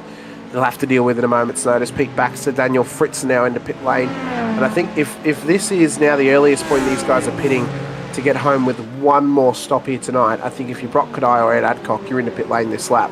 You're coming in as late as possible, not to let anything off to Kane Ryder, to let him know you're coming into pit lane and go for the undercut. I think that's going to have to be the strategy now for Kadai and Adcock if they want to get this done. And I think they've got to pit on this lap and hope that Kane doesn't come in. They have to they have to dummy him. They have to make him think they're going to keep going. And if he comes in, they've got to go another lap and they've got to push as hard as possible to cover the undercut of him maintaining the position, as Pete Baxter will now have to exit pit lane after his previous stop as well. With a couple other drivers in pit lane, Daniel Fritz, Greg Heaney, John Akers, Stefan Melly all in pit lane now as well. Let's see what they do. Let's see who comes in, who stays out. It's always the problem, isn't it, Hamish? Like, because the problem when you're following like a driver like Kane, if you make a call, Kane knows it. I mean, he's in a situation where he can kind of control the rest of the situation. He can come in a pit stop. They did. Rue took a gamble, mate. So there is Rue. That's smart of Rue. Now, he's not going to gain enough to get past Kane, but he might gain enough that he can get past Jesse, Ed, or Brock if they're held up any longer. It's a smart play from Rue. We'll see if this plays out for him. I give it all. And if it's worth the try. I mean, it's worth the try for him. Obviously, he's getting tip in the hat, mate. He might get some free spots. They got traffic to negotiate through as well at the moment. As you can see, the little flashing of the lights there from Kane. He wants this back marker to get out of the way as quickly as possible. They're obligated to follow the blue flag rules. But I tip the hat to Rue. I think that might be the gamble that might give you clean air. And I think you're absolutely right there in the chat. Clean air is king, like practically in any track and any racing. You can get out there, put your head down, do qualifying laps, essentially without any distraction whatsoever. Without Hamish chewing your ear off about driving a Lamborghini, you can just get it done. Well, what we're seeing right now is that lap traffic's actually held up Daniel McCrowan as well. That gap's now down to less than 2 seconds. That Mustang is not moving out of their way. That is the car, I believe, of... is that Jake DeBella? It's just ahead of them as well, or is that Ryan Yeah, Bell? Jake. I think it's Jake. I think you might be right. Yeah, the Leopard. Yeah, it is Jake. It is Jake DeBella. They're going to get frustrated here right now, my friend. They're going to get so frustrated, and I'm sure they're calling him in. Ultimately, though, I mean, it really depends on the blue flag rules. If it's not, if the rules he's moving off to the side. Look, he says, "Get around me if you can." Yeah, he's staying to the outside. He's hitting in the inside line, which is what he needs to do. He's gone off track. It's forced him off track. Yeah. So he's done the right thing. He's moved over. Ultimately, depending on the blue flag ruling and how they rule the blue flag, would depend on how he's meant to give it up. If it states that he must move out of the way and let them past, then obviously he has to move over on a straight and let them go. They're coming in. They're coming in. Get past, no, Kane's They're coming in. Kane's in. They're going to follow him. So let's see how this plays out for them. I figured that, but they're going to follow in. This is going to be painful, isn't it, for Brock and Edward and Jesse? Unless they underfuel They didn't him. want to under fuel and try to, because they've been following him, Kane, for a good a chunk of change of an hour at least. Yeah. And there's definitely they don't want to see it'd be like on the radio, isn't it? In Formula 1, you hear Lewis Hamilton, Max Verstappen, all that complaining, saying, "Why do you put me out back behind a driver that I'm expected to overtake in pit lane?" This is where these teams need to earn their paychecks. We hear the radio go off and we hear them complaining. Ted, how did that happen? Down to you in pit lane. What's happening? Well, Kane Ryder is in pit lane right now, as is Adcock, Butler, Wilkes, Benici. So they've all followed him in. And we'll see where they all come out of pit road. McCrowan has continued on. This has now put Rankin and Hodges onto the podium, but they still need a stop here to keep themselves going. Kane Ryder looks to exit pit lane. There's Brock Kadai. He's just alongside. Yep. Ed Adcock, they're side by side on the exit. Kane has managed to stay ahead of them, though. Yeah, he did. Kane, Edward, and Brock on the exit of the pit lane. Still, all the drivers not in there yet. So the top six, my apologies. No, top five. Have to come back to pit road. We're talking about undercuts, but now we're talking about overcuts, my friend. Corvettes are struggling out there, apparently. According to Isaac Curtis, saying the Corvette is on the struggle now, which gives a little bit of worry to Daniel McCrowan, our race leader, who currently sits on the top step of the podium right now. Needs his second pit stop here tonight, though, to get himself to the next stage of the race. As we said, we predicted it would be a 3-stop race. It's looking likely that's going to be the case now. We've only had one safety car tonight. Yep, a big gap over Scott Rankin. He's in. And McCrowan is in the pit lane. So let's watch for Kane Ryder, Ed Adcock and co. to see where they all end up in comparison to the race leader, Daniel McCrowan. It was a 1.7 second gap prior to those other cars pitting. If he gains, it means the overcut's been the stronger strategy. If he loses, it means the undercut was the stronger strategy here. But we'll see how this plays out as those cars who were sitting provisional P2 and 3 look to chase him out as Ben Wilkes and Kurt Chapman battle side by side, just in behind them as well. So this is a huge battle going on between Wilkes and Chapo. A couple of Porsches side by side of the King. Chapo gets that job done in a great move for Double T Revolution E-Racing. What do you tell a driver that, Hamish? And when you got leaders in the pit and you just pitted before, you're like, go. Just you tell them, you just basically be silent and just push. Yeah, just it. Simple word, push. If it is the driver that they are fighting, it is push. They're into pit lane. As Greg Barber has had an off track down at the carousel, he's continued on. The race leader looks to exit pit lane. Out. There's Kane Ryder. Oh, he's got him. So McCrowan has gained. He has gained through that strategy. So Eli Donaldson was right in the chat. Overcut will be more beneficial, and that's paid out well for McCrowan, who has gained a good nearly 2 seconds over Ryder through that strategy. But Kane got P2. Kane got P2 on that one. He did. He's jumped Brock. He's jumped Rue. He's jumped everybody. So he's closer. Look at Rue Koistra. He's jumped his way up into P5. Huge. So he's had a great strategy play to get that car up there, past Jesse Butler, and now into a top 5 position as well. And for Rue Koistra, I do believe my stats are correct. The last podium he had here in the Limited Series was back at Silverstone in round 1 of last season. Last year, Dean, was the last time he was on the podium in the Dash Offroad GT3 Limited Series. Wants to remind you he'll come back to the podium again tonight if he can keep up this performance that he's done. There's a 15-second penalty at the moment there for Brad Coates. That's the car, 299 on lap 20 there for causing an incident. So race control is watching, but leave yourselves, gentlemen. Luke Potts and Steve Tonkin battling away side by side further back. We've got less than 1 hour to go in this race. We've just ticked over lap 30 as well, as Ed Adcock and Kane Ryder continue to battle for P2. Kane's going to be a blocker again, mate. Them. Kane's going to be a blocker.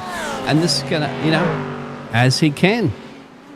And Edward, I think Edward's going to get antsy at this point. He's going to you know what? I'm not going to follow you for another hour. I'm going to make a move soon. And I would. Yeah, and he's going to have to go for it eventually. And what they might do is they might have realised, Daniel actually gained a lot of time by going a lap longer. And if Kane doesn't push the tank to its absolute limits, they might find that, let's just go one more lap, see if we can, get past him through pit lane. So that might be now the thought processes that are happening on board and underneath the helmet of Ed Adcock and possibly Brock Kadai as well. Close battles all throughout the field still happening here. There's a little bit of pressure forming further back. There's close battles happening for P20 and P21 at the moment. And this top battle too is continuing on, as we can see Ben Gorringe battling away with Tristan McLaren and Luke King in behind him as well. This is all for P21. These guys are up multiple positions tonight. Gorringe up 10, McLaren up 19, and King currently up 6. Wells not too far behind them, up 14 positions, but the most positions gained tonight, Brent Tucker up 31 positions in this race into the top 20 at this stage, as Luke King comes into pit lane for his second pit stop. That's impressive as well too. And keep an eye on the inter division battle that's occurring as well too in this fantastic racing league of the Premier Racing Endurance presented by Dash Off-Road. And as you can see currently at the moment, down into the Challenger class, led by Mr. Ben Wilkes. Ben Wilkes. At the moment. There you go. Yep, he is indeed. There he is. And he's got he's battling hard inside the top 10 with Nathan Hodgins. He's got a big gap actually over Benjamin Brock as well too in P2 in class. So looking good. He's looking real good at the moment, is Ben Wilkes. He's got Hodges on his heels. Sean Benici. Oh, he's got a 5-second penalty, but Ben did. Oh, no. Whoa, you spoke too soon about that, mate. That might knock him outside of the top 10, but what it won't do is it won't knock him out of the race lead at the moment for this class. Ben Brook needs to gain 3 seconds, and he will be in what would be corrected the race lead of the Challenger class here this evening. So for Ben Brook, he's got to hope that Alex Tzoukas can drag him along for JMR, or try and get past him as best he can. And I got to say as well, I had the absolute pleasure last season of calling Alex Tzoukas' progress through Porsche Cup racing last iRacing season, Dean. And I was very impressed with how calculated, cool and calm Alex Tzoukas was in that Porsche Cup car.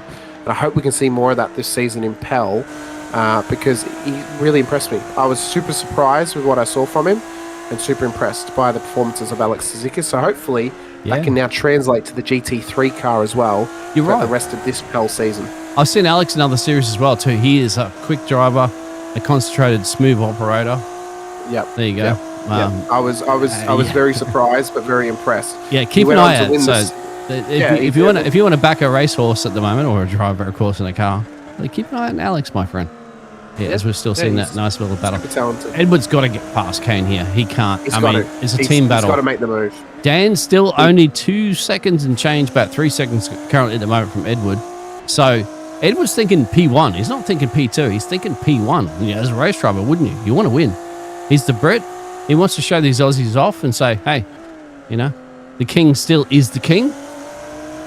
So why not be the king by stepping on the throne? He won. That's what he wants. Yeah, and that's what he wants to try and fight for at this stage for Ed Adcock. So he's got to try and get this car past as quickly as possible, but he's running out of laps and he's running out of minutes to get this move made. We're still seeing some huge battles forming here. Greg Barber's now trying to make his way through the rear-end traffic of the field after a spin earlier on out of P2, dropped in multiple positions. He's now down 22 from where he started this race up in P6. There's still some work to be done. He can find himself back in the top 10 at the latter part of this race as well, but less than 1 hour to go, and now less than 50 minutes to go He's got to start. He's got to get moving. He's got to start to put the foot down, get this car up the order, and try and get himself back inside the top 10 to get some good points on the board. Just Greg Barber for one performance here this evening. Brett Purcell as well, still tightly contested here with Martin Hallinan as he looks to chase down Kristen Wells' position too. But the top battle between Kane Ryder and Ed Adcock continues on for P2 on the road at this stage. We've only seen one appearance tonight from the Sud Speed Club safety car. We're going to see a second one. Edwin has gone off the road. Eddie's gone, mate. Eddie's gone. Oh, Ed no. Adcock has lost it up at turn 1. Damn. In a massive heartbreak moment for Ed Adcock down there. Unbelievable. All that pressure he put there on Kane Ryder is undone, my friend. Penthouse to the outhouse. Look at the replay, the picture in a minute there that you'll get, but it all just went pearl shaped. But we have live action still. We've got Scotty under pressure there from Brock, Kirk, and Ben. They're still racing to go, remember. Don't tune out. 47 minutes remaining in this race. Anything can happen. It can flip on its head as quickly as you can breathe. Brock Kadai's dropped positions to Koistra and Rankin. And for Ed Adcock, he's dropped that Acura out of P3 and has given it to Jesse Butler at this stage in what could be a massive heartbreak for him here tonight. It's a real shame for Ed Adcock to drop position like that, it must be said. But the pressure all continues that hard work, some of these drivers. All that hard work. And that car's parked up. It's been allowed to tow back to pit lane. He now goes back to pit road once again. A lot of separation starting to form now between the field. Some other cars are remaining in their tight battle. Scott Rankin leads this pack of cars with Kadai, Chapman, Wilkes and Hodges in behind. We ride on board with Chapo. I feel for him in his time zone as well too. Getting up to race in this fantastic racing league. This is a dash off road and he's... I hate to say it, dashed off road. Has he actually dashed off road then? Oh no, he's still going. He's battling there. Come on, keep in there, mate. Yeah, points for points. Finish the race. You're already committed at this point. You might as well just end it out. But might as well finish the race. You are committed. Yeah, and it's practice as well too. I mean, these drivers do hours and hours and hours to practice. Practice in a racing league is still, learning how to deal with a car, especially learning how to deal with a damaged car is also great experience. That's exactly right, and it's an experience that seat time is a massive thing. Getting as much seat time as possible, that's one that can often trip up a couple of drivers in trying to improve. So if you're going to try and improve, you've got to get the seat time. Yeah, Rankin's under massive pressure right now from Brock Kadai. Of course, both of these guys have commentary duties for SimSpeed TV. Brock, one of the commentators with the V8 Vets, and of course Scotty, one of the commentators with the GT3 Open Series here in Premier Endurance NASCAR man as well too, mate. He knows how to drive around ovals, but he knows how to drive around road courses. But Scotty knows how to turn left. Does he know how to turn right? Yeah, Brocky knows how to turn both directions. Scotty's like, I'll get you, mate. I love it. And keep an eye for Kirk in the background, mate. He knows what's happening. He's keeping an eye on this battle. Well, he's continuing to pressure here as the battles continue on as well on the bottom screen with Wade Reynolds, Brett Purcell and Greg Barber fighting away as well. As Scott Rankin looks to hold off Brock Kadai for P5 on the road. Top 5 still on offer for Brock here tonight. Ruud Koistra has got himself up into P4 and a fairly comfortable P4 right now. 3.2 seconds is the gap back to this train of cars being led by Scott Rankin of Logitech G Orbit Drop Bear Motorsport. Brock Kadai, he wants to try and sneak past as quickly as possible as Travis Azzopardi has come into pit lane. As we've got 45 minutes on the clock. First hour and a quarter are done and dusted. 3/4 of an hour left to go.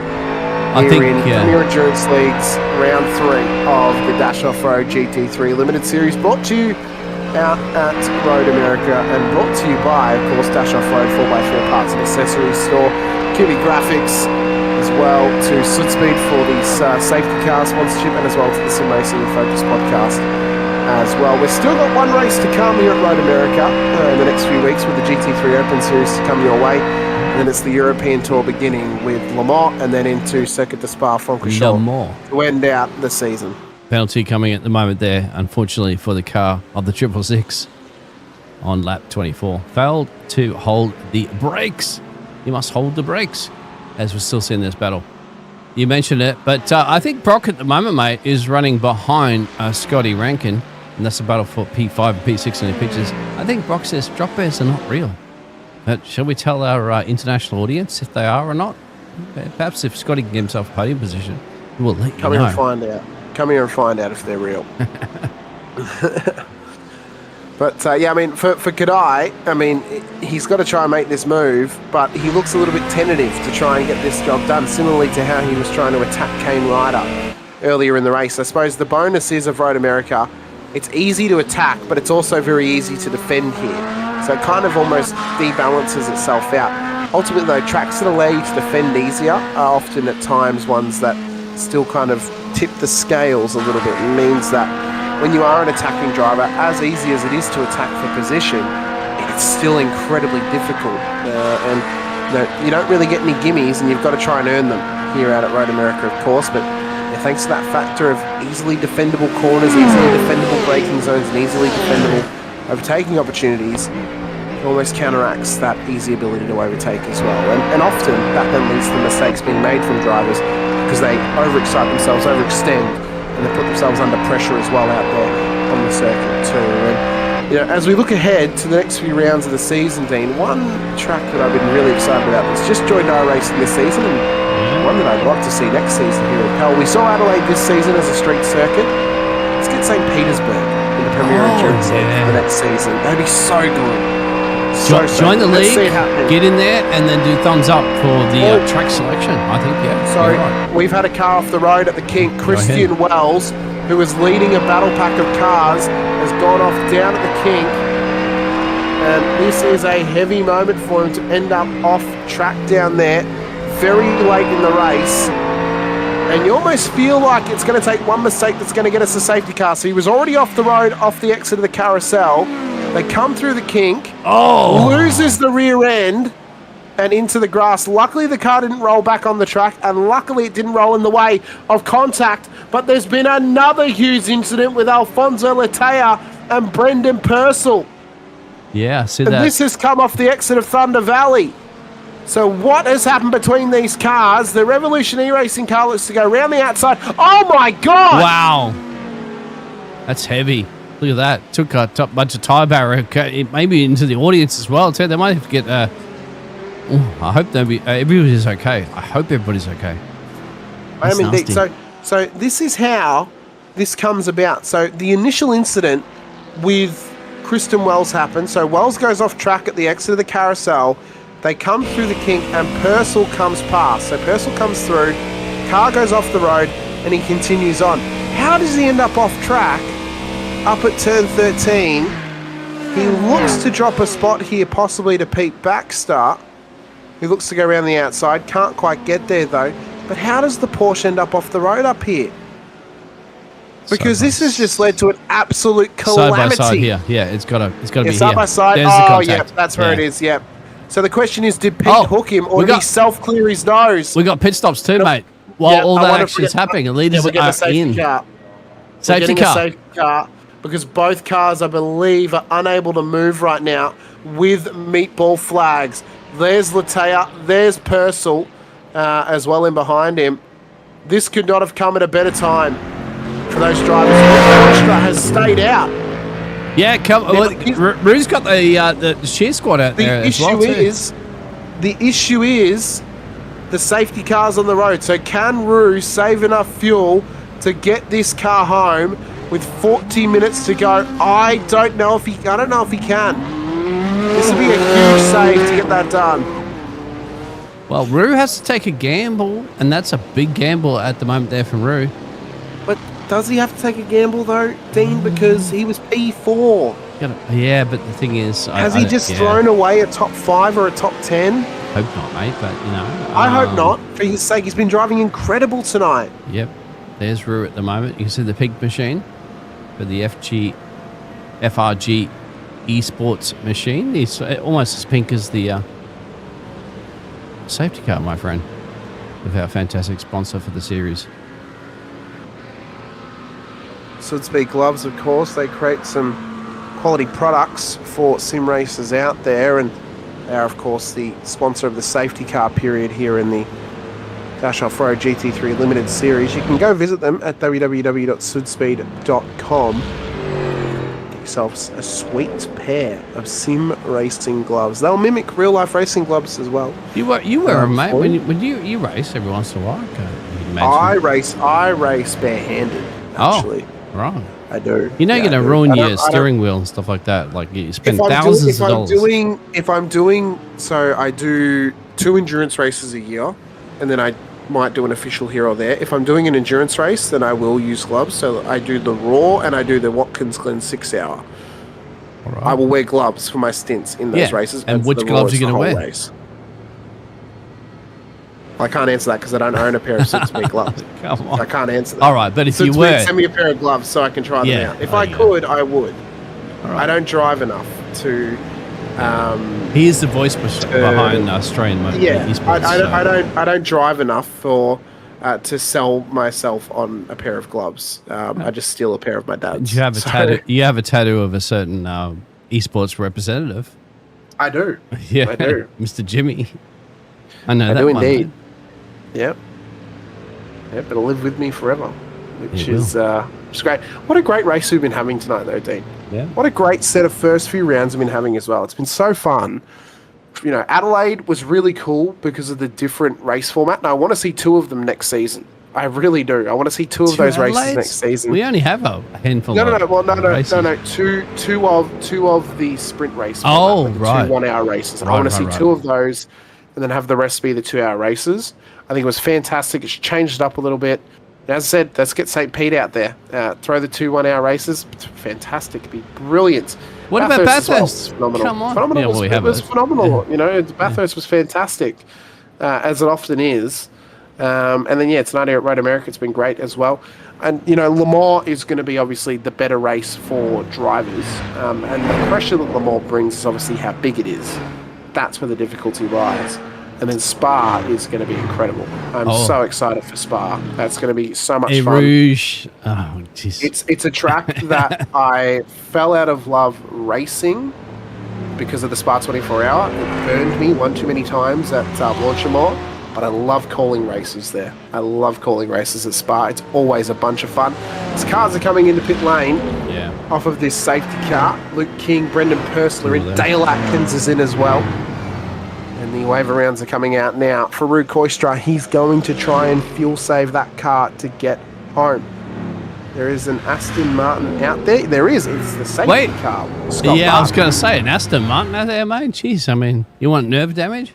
Was that too soon? Thank you, buddy. Well, Eli's saying it's going to be very close on fuel, but everyone should get there. I think we can put an asterisk on that of Farouk Koistra. If it's close for those that pit, I think it's 2 out of reach for Rue. I'm happy to be corrected or proven wrong. Let's have a look at those pit stops. This would be a great drive for Rue Koistra. Rue's done 10 laps since his last pit stop. Yeah. Well, it's 2, maybe a little bit more. We're not 100% sure. This is estimation that we have. Where iRacing does not give us official data. We kind of just guesstimate it. But we wish it will in future. We wish it will give us actual data in the future. Yep.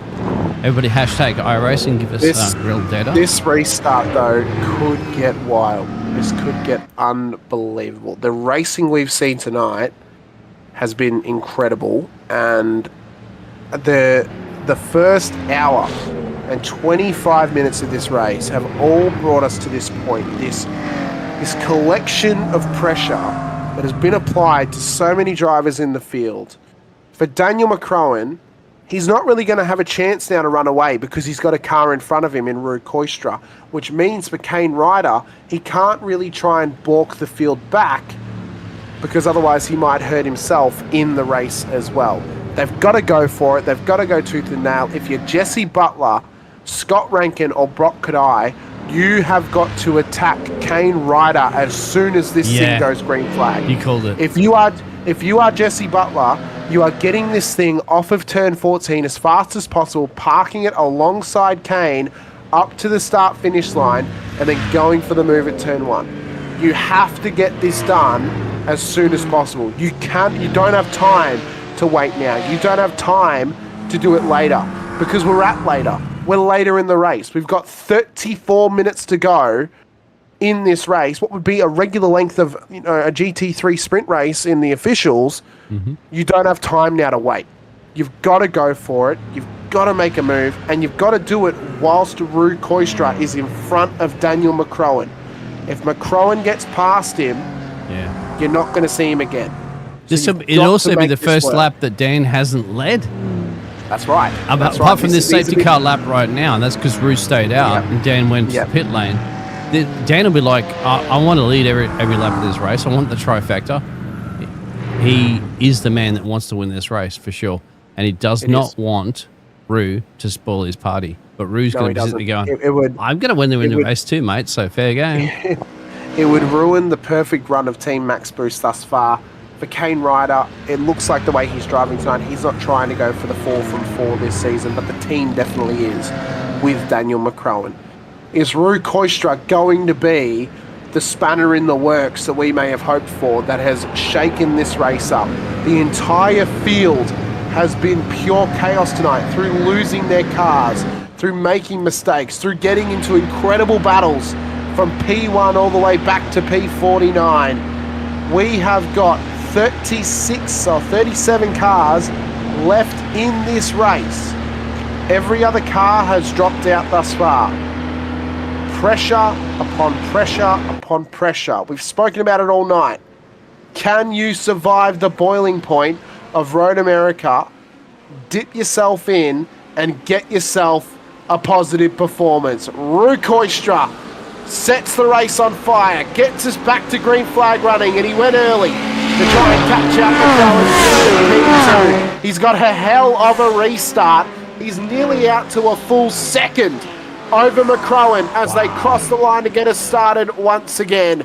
Kane Ryder, though, is under massive pressure from Jesse Butler, who wants an outside run at turn 1. Can he make the move for position? No, he can't. But he can still get back at him. He's got to maximise the exit now of turn 3 to set himself up at 5, but Rankin wants a say in it. Rankin wants to get his car for Logitech G and Orbit Dropman Motorsport to get himself up into the top 4, but he's balked the run at 3. That's going to ruin the run down towards 5. But can Butler get this job done on Ryder, or can he maybe hope for a little bit of pot luck that the Lamborghini curse of the evening might catch out the Team Max Boost car as Daniel Fritz is off the road now down at turn 3 as well. You didn't just go there, did you? But anyway, it's fantastic racing here at the moment. A big battle at the moment between Kane Ryder and Jesse Butler for P3, P4. Rue is holding station at the moment, keeping Dan ahead of him, which is crucial, but we don't know Rue's strategy. We've got a car off. We've got a car off. Matt Webber's off, as is Wayne Reynolds. So they made some contact down at turn 5. So already we're losing drivers off the road. Martin Hallinen's had an off track as well.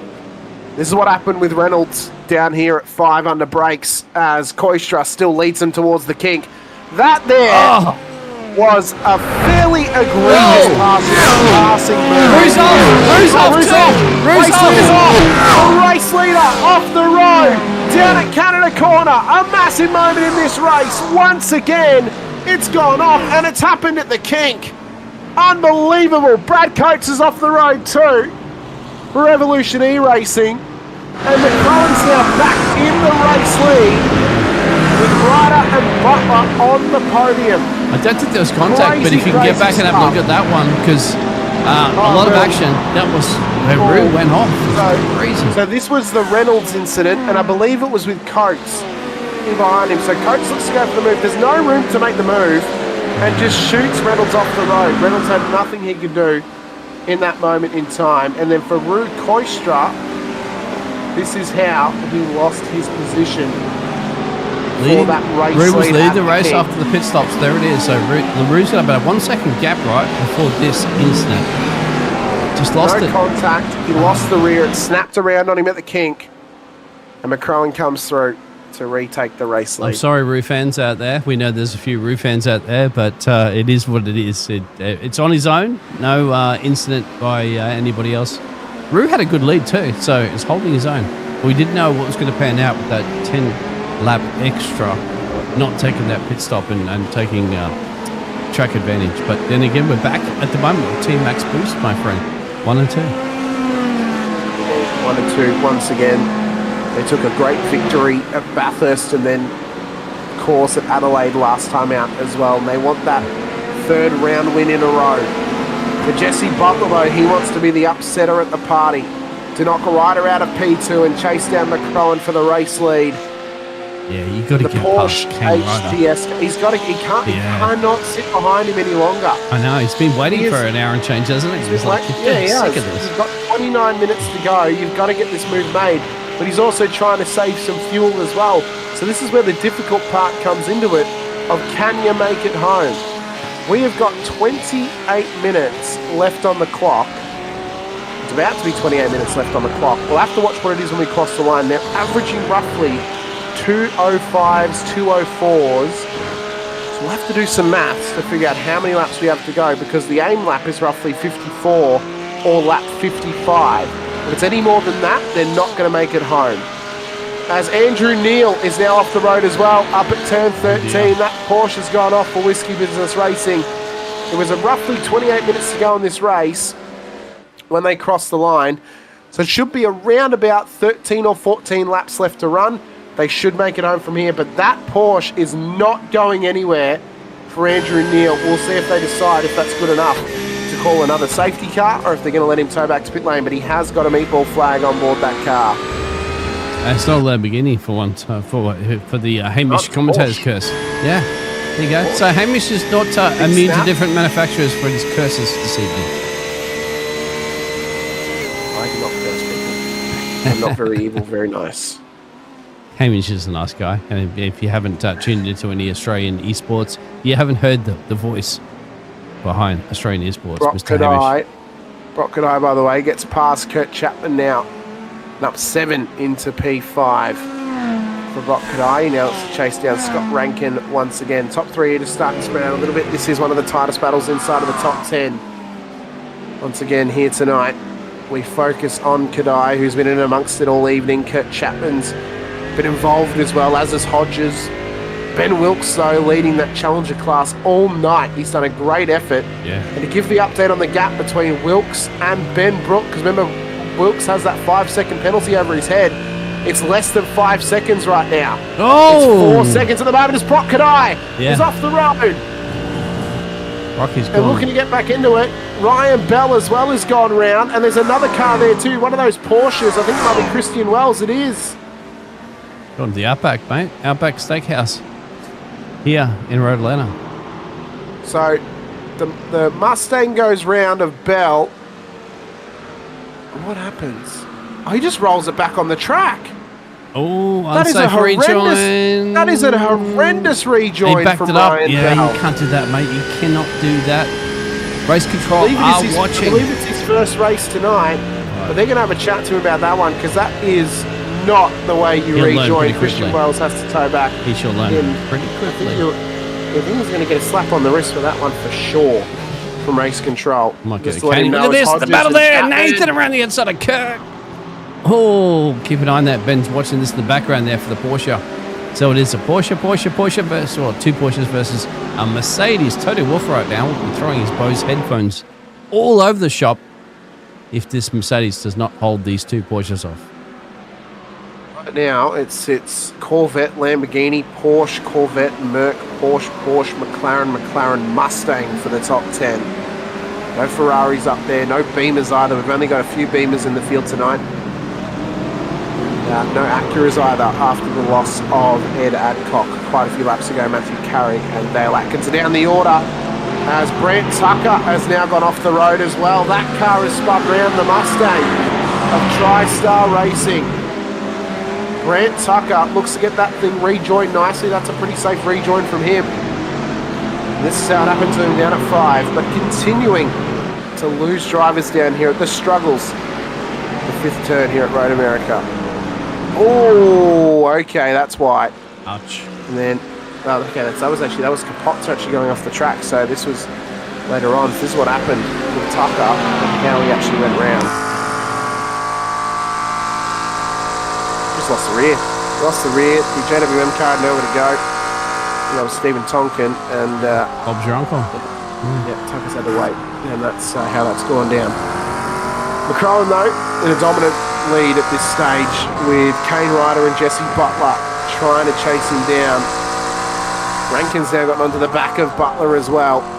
Look at this. So Sean, at the moment, the only American driver in the grid at the moment. He's up 3 positions. He's put a little bit of pressure there on Kurt Chapman, running in P6, up 6 positions. P7 up 6. Go ahead. Hey, what, Daniel Piper's done a great job tonight as well, up 14 into the top 10. Oh, yeah. In a great effort tonight. Jesse McMenamin as well, up 29 positions into P13. Great effort for some drivers. And Matt Schmidtke's up 29 into the top 20 as well. So some good gainers all throughout this race here this evening. What more could you ask for whenever you come to Road America? And this is the reason, Dean, that I think it is a hidden gem. It's because you look at Road America and you think to yourself, a little bit boring, not going to get that good of racing. But then you come here and you realise, oh no, Road America is actually amazing. And you get really good racing here. And that there is the secrets of Road America. It deceives you into thinking it's going to be boring. Oh, it's actually, Tuesday. no, it's very I sort of lived entertaining. in Minnesota and so you stayed over. It's not boring whatsoever here in the Midwest of the United States of America. And this racetrack is fantastic. I know you've been here a million times, my friend, in the virtual world. It's always entertaining. And if you are enjoying this one, all you have to do is give us a thumbs up, leave a like on Facebook and on YouTube, and share. All the fantastic gladiators are participating here this evening. A few of them, of course, on meatball flags. It happens. They got on the damage clock, but we still do not know at the moment, Hamish, if Dan the Man is going to win this race. He is leading it by 2 seconds of change by his teammate from Kane, but Dan over until one was it. That's right. With Daniel McCrowan, anything can happen. A mistake can be made. Lap traffic can have a part to play as well, and only sitting 2 seconds ahead of Kane Ryder. It is not over just yet for Jesse Butler. Driven incredible tonight, up 5 positions. Ryder's done well to wrestle that Lambo all throughout this race. We've seen every single other one fall by the wayside multiple times, Dean. Keynes has not looked wrong at all. He has kept this thing to its tooth and nail. You're trying to curse him, aren't you, mate? You cursed every other Lambo in the series. I'm genuinely not. I'm actually trying to praise him for how well he's done, because from the way he's been driving, you almost feel like, has he been wrestling the thing? And if he has been, that's a tough slog for 1 hour and 40 minutes. To wrestle a car that might want to sit trying you to the other curse side. him. Stop it there, Hamish. Everybody out there, stop Hamish cursing Lambo. Hashtag. You're trying your best, mate, but Jesse Butler's trying his best to get past him. And Kane Ryder it makes it a difficult thing he can. But over to you, my friend.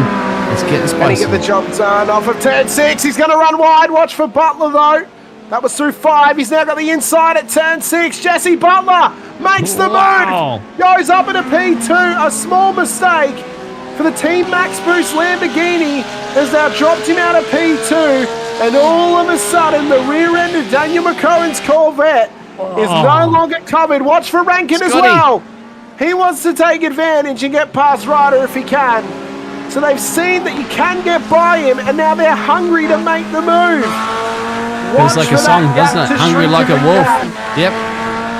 Once, twice. I was going to say 3 seconds is the gap.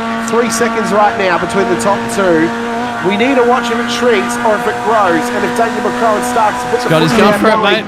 The rear gunner's gone. Watch for Rankin now. Caught on the outside for Canada Corner. Can he maple leaf his way into the race P3 and onto the podium? He hangs it on the outside through Thunder Valley. He'll take the inside at turn 13. Kane Ryder holds on in a great defensive effort for the Lamborghini tonight. Unbelievable. It is unbelievable how he's been able to hold on this long. And he's only dropped 1 position, and it was to Jesse Butler in the Porsche, who now looks to chase down Kane's teammate in Daniel McCrowan. Gap is to less than 3 seconds, and it is shrinking. Does he have enough time in Jesse Butler to chase down Daniel McCrowan and fight for the race lead? It's not over yet, and it's not going to be over till that checkered flag falls. And what happens if we have to go 1 lap overtime at the end of this race? Don't tease us with the fantastic racing we're having this evening, my friend. Scotty at the moment. Kane has hold of this position for so much time right now. All right, let one through. But will he let Scotty through? I don't think so, my friend. Is Scotty going to take an hour to get past Kane as Jesse took? Not an hour, does he? Yeah. He doesn't have an hour to do it. He only has 20 minutes. As Brock Kadai, off the road once again, and this is down at turn 5. So Brock Kadai has gone off the road. Another Mustang has been caught out at turn 5 now. And this is what happened to Kadai down there. His teammate, remembering earlier on in the race, Brent Tucker did the exact same thing. And it's a little bit later in the quarter that Kadai's lost it. So it takes him out of a fight for the top 10 here this evening with less than 20 minutes to go. Heartbreak for Brock Kadai and TriStar Racing as he gets that car back up and running. Once again, penalty coming the way of Brendan Purcell for contact on lap 35. That'll be a 25-second post-race penalty going his way for not holding brakes, as we suspected it would be for Brendan Purcell. Now, we wait and see what might come for Ryan Bell, because I have a feeling he's going to get a similar penalty as that one that's been handed out to Purcell for a very similar moment between. Battles in the top 10 continue on. There's battles throughout the field as well, including Tristan McLaren fighting with Greg Heaney at this stage. Luke Capozza, Stephen Tonkin as well. Those guys are fighting with McManaman up ahead of them. But Daniel McCrowan has now gained another 0.25 of a second across that last lap. So he's turned the jets on now. Dean and Butler's going to get a move on. He gained a little bit of time, but McCrowan knows where he is, and he knows that he's got to push on now to try and keep that car in P1 as Greg Heaney's off the road for Whiskey Business Racing. Car round at the final corner. Couldn't have come at a worse time for Heaney. Yeah. He backs up, but get off the racing line, my friend. Which he does. Get back onto the off the racing line and get back up to speed. No damage, I would imagine, because he didn't collect a fence. But here we go, my friend. Getting down to the juicy business, my friend. 16 minutes to go. As you've seen, Daniel Piper and Sean battling it out there. Australia versus USA, my friend, for peace. 8th and 9th. Might not be the first time or the only time that we see Australia versus the US of A in the near future, of course. The World Cup goes to the US of A this year for the Football World Cup, so maybe we'll see USA line up against Australia in that tournament as well. Exciting times to see who can win that World Cup. It was great sights the last World Cup. We saw Lionel Messi finally lift that trophy for Argentina. Will we see another one for someone else out there? And I have a feeling, Dean, I don't know how much of a football fan you are, could Messi, being that he now plays in the US and the MLS, could he lift one more before he retires from football? We'll have to wait and see. You never count out Messi, mate. Yeah, but the USA's been growing stronger and stronger each season, and with the home fans. Maybe Australia might lift the cup and just go, you know what, we're the best sporting nation on the planet. And we have the best esports drivers on the planet right here, right now, in the Premier Endurance Racing League. Well, Daniel McCrowan's kicking goals right now like it's for fun and like it's shooting practice for him. The front of the field, it's still remaining at roughly 3.15 to 3.2 seconds in the race lead over Jesse Butler. We have got 15.5 minutes left to run here at Road America tonight. Roughly 7 odd laps to go in this race as well. How much more action are we going to find on the road? And we're waiting to see what Kane Ryder can do, because he's beginning to chase down Jesse Butler once again. Up for P2 here, Dean. So we have to wonder, can he get this done? Let's look at those pit stop stats again as well, too. So they all box back there in lap 10. Well, they've done 10 laps, essentially, since the race, endurance race, of course, so laps don't count that much. But they've done 10. Action happening a little bit further back at the moment, too, between Ben and Kurt. There it is in the pictures. So we'll focus on the pit stop strategy a little bit later. Let's focus on the battle at the moment there. Who wants P5? We'll see who can get it throughout this battle between them. As they continue to fight for it as well. Reminder that Ben Wilkes has that 5-second penalty over his head tonight. Ben Brook still look at the background, mate. Seconds. The car goes around that Sean Benici, the American, who we were watching earlier on. And that car is off, and that car is hurt right now. This is how it happened to him. I think Dale Atkins might have been involved with him. He had Alex Tzoukas, and it was Piper on the outside of him. Tzoukas was in behind. Both those McLarens off the road, but Benici continues on. But definitely sore from that one.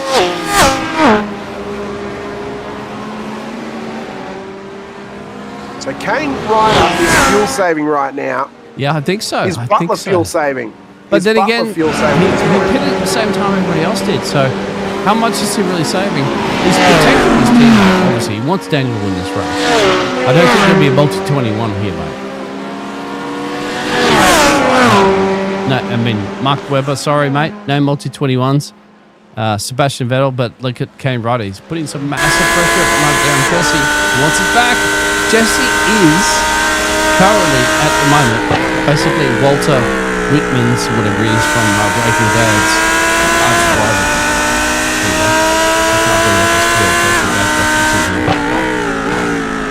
That was definitely a 99% sure. Big thumbs up.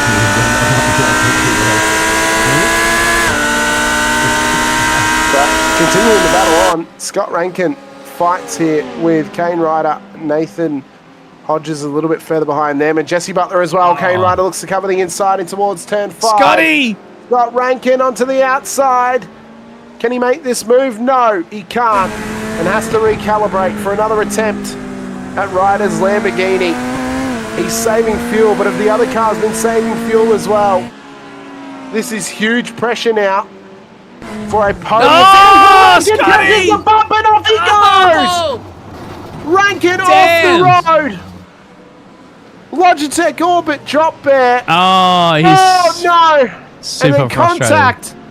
And that was contact with Ben Wilkes, the Challenger class leader. And there is Ben Brook chasing him down. So on the time clock, the difference is Brook is leading that class, but he is chasing down Wilkes now and is going to disregard the time penalty. Just like that, my friend. 11 minutes remaining in this race, and it's all just shaking itself upside down for some of the drivers. Greg Barber's now putting a bit of pressure there on Luke there for 11th and 12th as well. So it ain't over. If you think you've tuned out at the moment, prepare for landing. Put your seats in the upright position.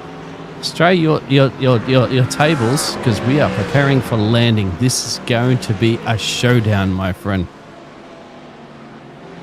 Well, it is an unbelievable way that this race can end, and we've seen it go about this way over the first 2 rounds as well. You never know what's going to happen until it's over. And the old adage of it's not over until it's over, it runs true here in Premier Endurance League. 11 minutes to go. Anyone can get knocked out of contention at any time. A simple mistake can be costly here tonight and going forward throughout Le Mans and Spa.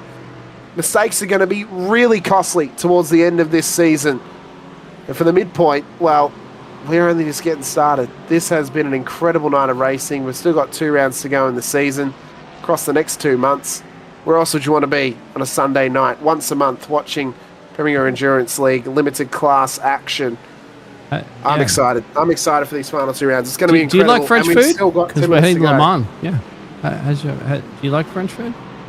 Oh, not particularly. There's some dishes that I like. Take your missus over to see the Eiffel Towers. We're going to see some battles at the moment, mate. Let's think about Le Mans. We're here in the Americas. We are. We're still in the Americas at this stage as Capozza and Barber battle for position for P11 on the road. Barber can still make the top 10. He's got 10 minutes to get that Porsche up there, but he can't quite get the job done on Capozza just yet. It's all happening between them, and the pressure that has been applied for them here tonight has been incredible. Unbelievable recovery race from Greg Barber. Yeah. He's back up to P12, 6 spots down from where he started after a spin out of P2. This has been an almighty... He's going for it, mate. He's going for it.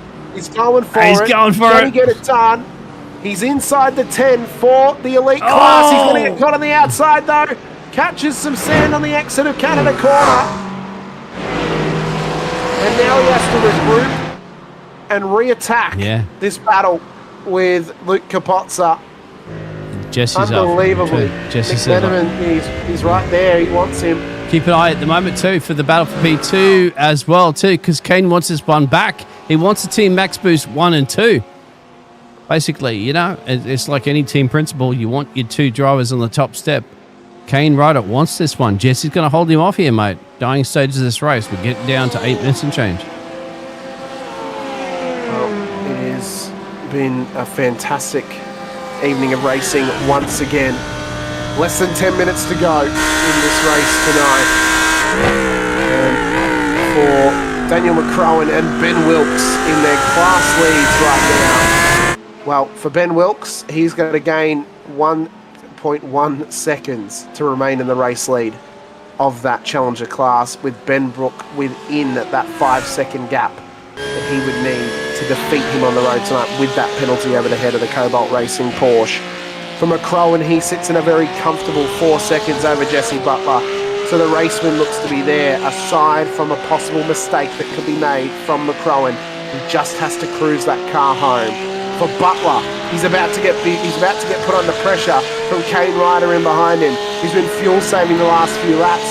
And does Butler have the fuel he needs to get that Porsche home? If he doesn't, it might give opportunity for Ryder or for Hodges to get past him. Even Kurt Chapman, who's battling away with Hodges right now. It's all on the line in this race for Premier Endurance League. It has been an all-time up for once again. And fastest 5 for the last 5. McCrowan, Ryder, and then Butler. So Ryder has been faster than Butler the last 5 laps at an average lap time. Unbelievable sort of pace out of those Team Max Bruce cars here this evening. 8 minutes to go. Nearly 7 minutes to go. What would you do? Take home the chocolates. Dan's got it, right? And I mean, I don't think that he's flawless this whole race. There's nothing. He's done everything. He's ticked all the right boxes. He's got it. Thing is, at the moment, he wants his teammate, Kane, to get P2. Jesse says, not on my watch. That's the big battle at the moment there. But I don't think Kane's got enough here. He's got to find a flaw. He's got to put the pressure there on Jesse. The traffic coming up at the moment, my friend, could be a key factor. It could be a key factor. I think if you're Jesse, you've got to be planning now for this traffic management. Traffic filtration is one of those big things that we don't really get to talk about too much with Premier Endurance League because of the fact that they're all the same cars. We're not having to pass slower car traffic, we're having to pass slower driver traffic. That makes it a lot more difficult because they're in the same car class as you. It means that their pace is on par with each other. It makes it a lot harder then to deal with that traffic. We saw it firsthand earlier on as Kane was trying to deal with that Mustang, and he couldn't quite get it done until he was allowed past at a corner. So if you're Butler, you've got to start planning for this traffic now. Figure out how you're going to do it. If you're Kane, you're wanting to park your car right on the tail of Jesse Butler's Porsche before he gets to that traffic to pressure him, and possibly making a mistake or making a desperate move for position to get past the lap traffic. Get past them first. So alternating strategies between them. We'll see which one works out for them. But if you can, you've taken 3 wins. As much as the P2 will be nice, the 1-2 will be nice, you may then get to the point and think, hey, P3 is good enough, it's still better. I still lead the championship. Yeah. And I'm taking home solid points. There's no point, there's no worth in trying to throw that away because you found yourself, pushing too hard, too late in the race. Update on the time for Ben Wilkes to Ben Brook. It still remains at 3.9 seconds. So Wilkes is not gaining what he needs because he's trapped behind Kurt Chapman right now as they battle for P5 overall in this race. Now, the true battle for this is Chapo doesn't actually have to battle him. He could let him pass and still finish P5 because of that time penalty we've previously spoken about. So for Chapo, he doesn't need to defend him, but right now he wants to as they battle away. So that continues on. That's right, Chapo and Ben, as you mentioned on the main screen, currently at the moment in class. Well, of course, not in class, Challenger. He called it exactly, my friend. Inter-class battle between them. There's no point. You got a 3-second gap to you. Not only is there no point, he's got a 5-second penalty over his head. Yeah. You're going to get the position back anyway. He's not going to gain 5 seconds on you in the last 5 minutes of the race. That's not going to happen. So, you're only putting the pressure on yourself at this point for Chapo, but he is also then getting some good battling practice between them, as there's now a black flag for Ben Coates, by the way, in the field. So Ben has been given a They're given a black flag penalty. Brent Tucker's off the road at turn 1 as well. Keep an eye on that one, mate. Picture. It's either incident limit for Brad Coates or he's been given a penalty for race control, but I have a feeling it might be incident limit. Because he made some contact with Brent Tucker, and that's why he's got that. Tucker got it. That black flag. Tucker got the penalty. Race control called it. Oh, that would be maybe from earlier on, because that's from lap 42. We're up to lap 52 now, so that's definitely from earlier on. But yeah, I'd say that for Coates, that's an iRacing black flag for an incident limit. Not really much surprise. He has had a couple of hits tonight within this field. McCrone leads the way, though, in a very close battle at this stage. Ben Wilkes looks to finally get past Kurt Chapman down at Canada Corner, but he's hung on the outside to dry. Now, he wants this move, but for Wilkes, the only reason he wants it is to build the gap to Brook. The issue now is, for him, the longer this battle goes on, the more time that chews up into him, the worse it gets for him when trying to hold off the time back to Benjamin Brook, currently in P2 on the road. Needs that to cover the penalty. Needs to cover the penalty here. And so he's thinking about that. He's thinking, I'm quicker than you, right? Prove it on track. One thing to catch, another thing to overtake. Exactly right. And for Daniel McCrowan, he leads in a very dominant form right now. Daniel Piper's now in and amongst this battle too with that Challenger class race leader of Ben Wilkes. They're getting feisty down there at turn 3 with only 2.5 minutes to go. McCrowan's coming up through turn 5. So we should have maybe 2 laps to go, Dean. Think he might. 2. Yeah, we'll see if he sees Barney waving that white flag.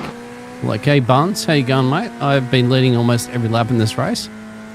Almost every lap. So he'll be happy with that one. Rue led 1 lap, I think, or 2, after Rue elected to stay out. But then we saw Rue, unfortunately, risk it for the biscuit too much and lost it. Then Dan, the man, got the job back then. So, let's see. Still got a bit of time. Still got about two-thirds of the track distance to get it on. Mistake can happen at any moment. Yeah. A mistake can Don't happen you jinx it. Don't you jinx it. Well, it can happen to anyone in the field. A mistake can happen to anyone in the field. Oh, I see where you're going. Penalty going the way, by the way, of Daniel Piper for contact on lap 47. That there's a 15-second time penalty. So that's going to drop him out of this battle with Ben Wilkes now as well, because he's going to be a further 10 seconds on the timesheet behind him. So Tzidakis is actually going to get by him on the timesheet too. And if Tzidakis knows this, he may just back out of this battle knowing he is going to get past both of those cars, but he wants to get up to Kurt Chapman if he can. As Tzidakis now goes on the inside, Ben Wilkes has been knocked off the road, down at Canada Corner. He wasn't technically in the race lead anyway, but this is going to knock him off the podium for that classification. Oh, and Daniel's just at the fastest lap while all that action's going on. Says, hey, unbelievable. I am quicker than you. And we've got a minute to go, so it's the final lap. Yeah. This is the final lap. White flag this time by. This is what happened to Ben Wilkes down at Canada Corner. Was there contact made? So Tzidakis looked for it up the inside on Piper very late. Makes contact with Wilkes and knocks him off the road. So that should be a post-race penalty to Alex Tzidakis. And that'll drop him out of this battle as well. There's going to be a lot of reshuffling here, Dean, in terms of who's going to be where at the end of this race because of all those time penalties. Yeah. For Daniel McCrowan, though, he sits in a very comfortable 5 seconds over Jesse Butler, who is 1.5 seconds ahead now of Kane Ryder. Fastest lap of the race sits in McCrowan at 2:02.56. Set up the last lap by. And now on to our final lap of the race. He's got half a lap to go before he gets his first race win of the season and the 4th race win in a row for Team Max Boost to start their season out 100% invincible and perfect in terms of race victories this season. The first 3 went to Kane Ryder across the 2 first rounds. And as he rides through the forest for the final time, he's been sandbagging towards Canada Corner. He's been sandbagging. Setting the fastest lap on the penultimate lap. Fuel. He's He's then pushed it away. Yeah. He was just cruising along. He didn't need to push too hard. Didn't want to have to put too much pressure on himself. Up through Thunder Valley, he rides once again. And for Daniel McCrowan, it's a breakout moment for him. Previously finished on the podium this season, but tonight it's to the top step as he rides up the hill for the final time to the start-finish line. Checkered flag, Daniel McCrowan master of Road America. Damn. Going down to the Challenger class, my friend. Ben Brook currently is about to take home that race victory on the road, surviving some chaos on the final lap. He comes across the line in the race win for the Challenger class in P7. Up 11 positions here tonight. They'll be the two drivers we speak to, because unfortunately we've gone overtime a little bit on some of our time here tonight. We started a bit late, so we'll only be able to chat to our class winners this evening in Brook and McCrowan. Yep. But Brook's done a hell of an effort to get that car up there. Pete Baxter, Ben Gorringe on that podium as well. Butler and Ryder were the podium for the overall and elite class here this evening as well. But Daniel McCrowan, race win. First win of the season. Fourth for Team Max Boost. They're perfect in Season 7 of the GT3 Limited Series, brought to you by Dash Off-Road. 4x4 parts. They've flexed their way to a fourth win here at Road America in an all-time finish for the evening. Some cars have still got running to do to the end of this race, and even a car out there has a meatball flag in Greg Heaney, who's crashing on the start-finish line. But for Team Max Boost, it is a phenomenal race win, and for Daniel McCrowan, it's his first of the season as well. Jesse Butler gets himself a very impressive podium tonight, must be said, for that elite class and the overall as well, and Kane Ryder ends it out on the podium here tonight as well. We wait for our final results to come up for you once everyone has finished out their race here this evening as well, but the celebrations are undoubtedly beginning for Daniel McCrowan. And I think, Dean, he possibly was saving enough fuel just so he had enough to do a burnout at the end of this race. I think, well, and the fastest lap on the penultimate lap as well too, Yeah. just to remind everybody, I am numero uno. Numero uno, race winner, dominance personified for Team Max Boost. Can anyone challenge them when we go to Europe in a few weeks' time? There is the provisional race results for you. There will be some adjustments in that with post-race penalties to come drivers' ways. Ben Brook, Pete Baxter, Jake DeBetta, the top three for the Challenger class in this evening, but I believe DeBetta might actually be an elite class driver possibly. That's how I had him classified, but I'm unsure. But after that, it was McMenamin, Fritz, Wilkes, Atkins, Tucker, Heaney, Mellis, head of Purcell, Ruddle, Wells, Azzopardi, and Clydesdale for the 15 Challenger class drivers in the end there. Fritz, well, we know that hard charges don't really go well with classifications. Apparently he gained 45 positions tonight. He didn't actually. Yeah. Ben Wilkes, though, did have the fastest lap of that class, and the pole position was Ben Brooks. So he's actually gone from pole to race win off the back of that as well. To our elite class here this evening, and how they finished out, it was Daniel McCrowan taking home a race lead over Jesse Butler and Kane Ryder in the end as well.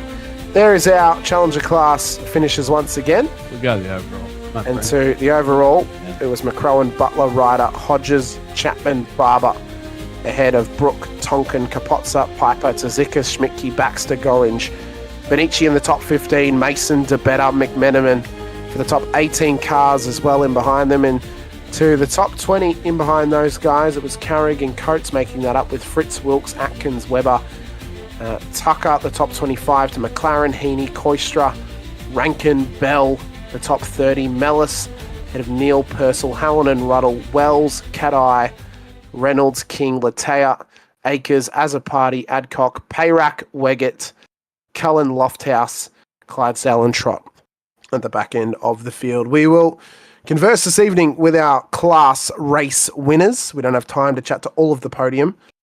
Unfortunately, there's 6 drivers on each podium. We don't have time to chat to all of them this evening. We can only chat to our class winners. So first of all, will be our Challenger class winner tonight in Ben Brook. Ben, welcome in. Congratulations, race win for the Challenger class. You were sitting nicely within that 5-second gap that you needed to Ben Wilkes with that 5-second penalty over his head, but then it didn't matter. He got knocked off the road in the final few laps, and you snuck your way by him and took home the race win nonetheless. There was a bit of chaos in that last lap, though. Was there a bit of fear when you came around Thunder Valley and had a couple of cars spun round and just trying to take evasive action there on your final run to the line? Yeah, that's last last couple of corners there was pretty interesting. I think I wasn't even sure actually if Ben had a penalty or not, so I was just going as hard as I could. He must have been fuel saving on the second last lap, I think, by the looks of it, because he lost about 3 seconds on that second last lap. Then he got turned around, so I'm not sure what happened there. I ran out of fuel on the turn 2 on the cool down lap, so yeah, it worked out quite well in the end. I mean, a solid result for you. How was it coming back to Road America, of course? I mean, it's an old-time favourite. It's a track that we've run many, many laps at previously in multiple different leagues. Is this a favourite of yours, this track, or is it one that you come to, you think, oh, it's not going to be so good, and then all of a sudden you've got some performance in the car?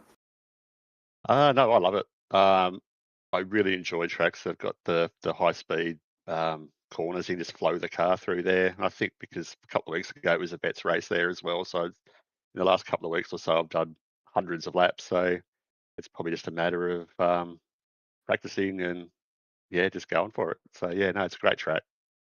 Well, practice pays in a multitude, and a good result for yourself here tonight. We obviously go to Le Mans in around about a month's time for the next round of the season.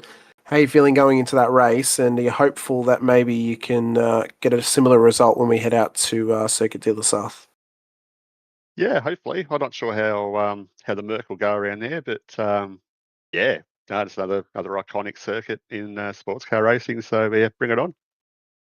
Well, we appreciate your time once again, Ben. Thank you so much for coming and have a chat to us as well. Is there anyone that you want to give a shout out to before we let you go this evening? Yeah, big shout out to the guys at Frog Leap Juice Racing, our sponsor, Juice Energy, and Stott Hall, and to you guys in the commentary booth. Yeah, fantastic work as always. Well, thanks so much for your time, Ben. Congratulations on the Challenger class win here for Frog Leap Juice Racing, and best of luck when we head out to Circuit de la Sarthe for round 4 later in the season. Ben Brook, P1 here tonight for the Challenger class. See if you can do it again at Le Mans in a few weeks' time. Cheers, mate. Thanks so much. Next up, and finally this evening, it's our overall race winner and elite class winner as well in Daniel McCrowan. Daniel, welcome in.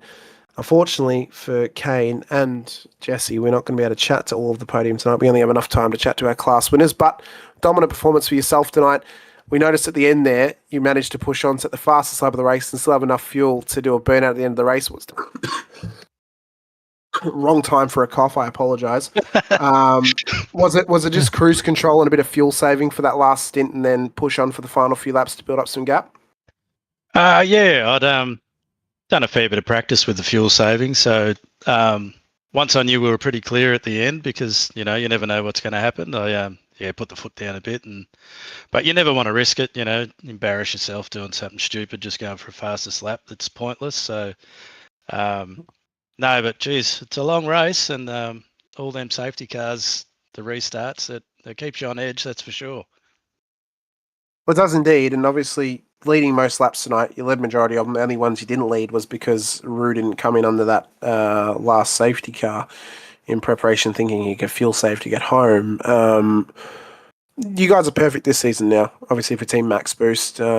Kane went perfect across the first 2 rounds. You've now won tonight. But it was very early on that we noticed that you were definitely the favoured driver on the track this evening between the both of you. Just the way that Kane was driving, the fact you were able to boot up some good lead, hold on to that race lead because of that as well. Was he dealing with some difficulties on board that car this evening, or was that always going to be the plan coming into the race? We'd done a fair bit of practice leading up, and the Lambo definitely wasn't suited, especially through the carousel where I had no top end speed. So I'd kind of set my car up hoping that I was quick through the carousel and could just hold people off. And it was really good on cold tyres. So yeah, I was managed to get that gap out, but yeah, not Kane's favourite track either, but he's still happy with his result, Well, it's a mega result for himself and a great result for yourself as well. Of course, tonight, Daniel, we got Le Mans coming up for the next round of the season. How are you feeling heading into that one? And are you hopeful that Team Max Boost can get that 5th race win here over the first 4 rounds?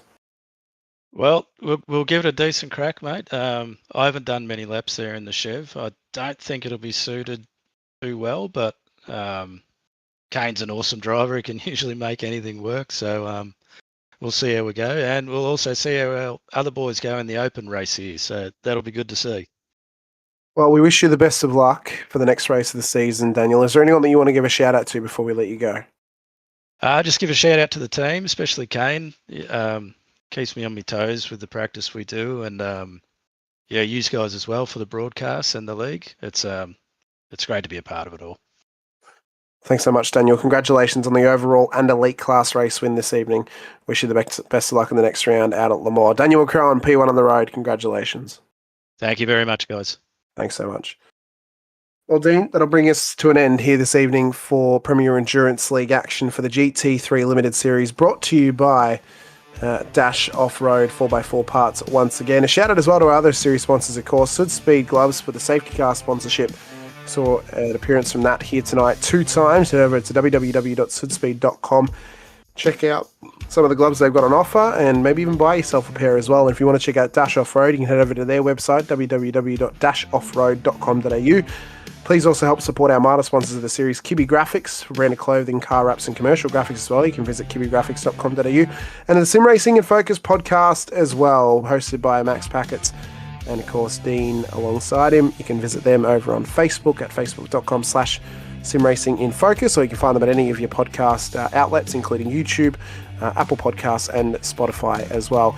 For myself, Hamish Ronaldo, and Dean Biggles alongside, appreciate your time. Appreciate you for being here with us once again for round 3 of Premier Endurance League's GT3 Limited Series, brought to you by Dash Offroad 4x4 Parts.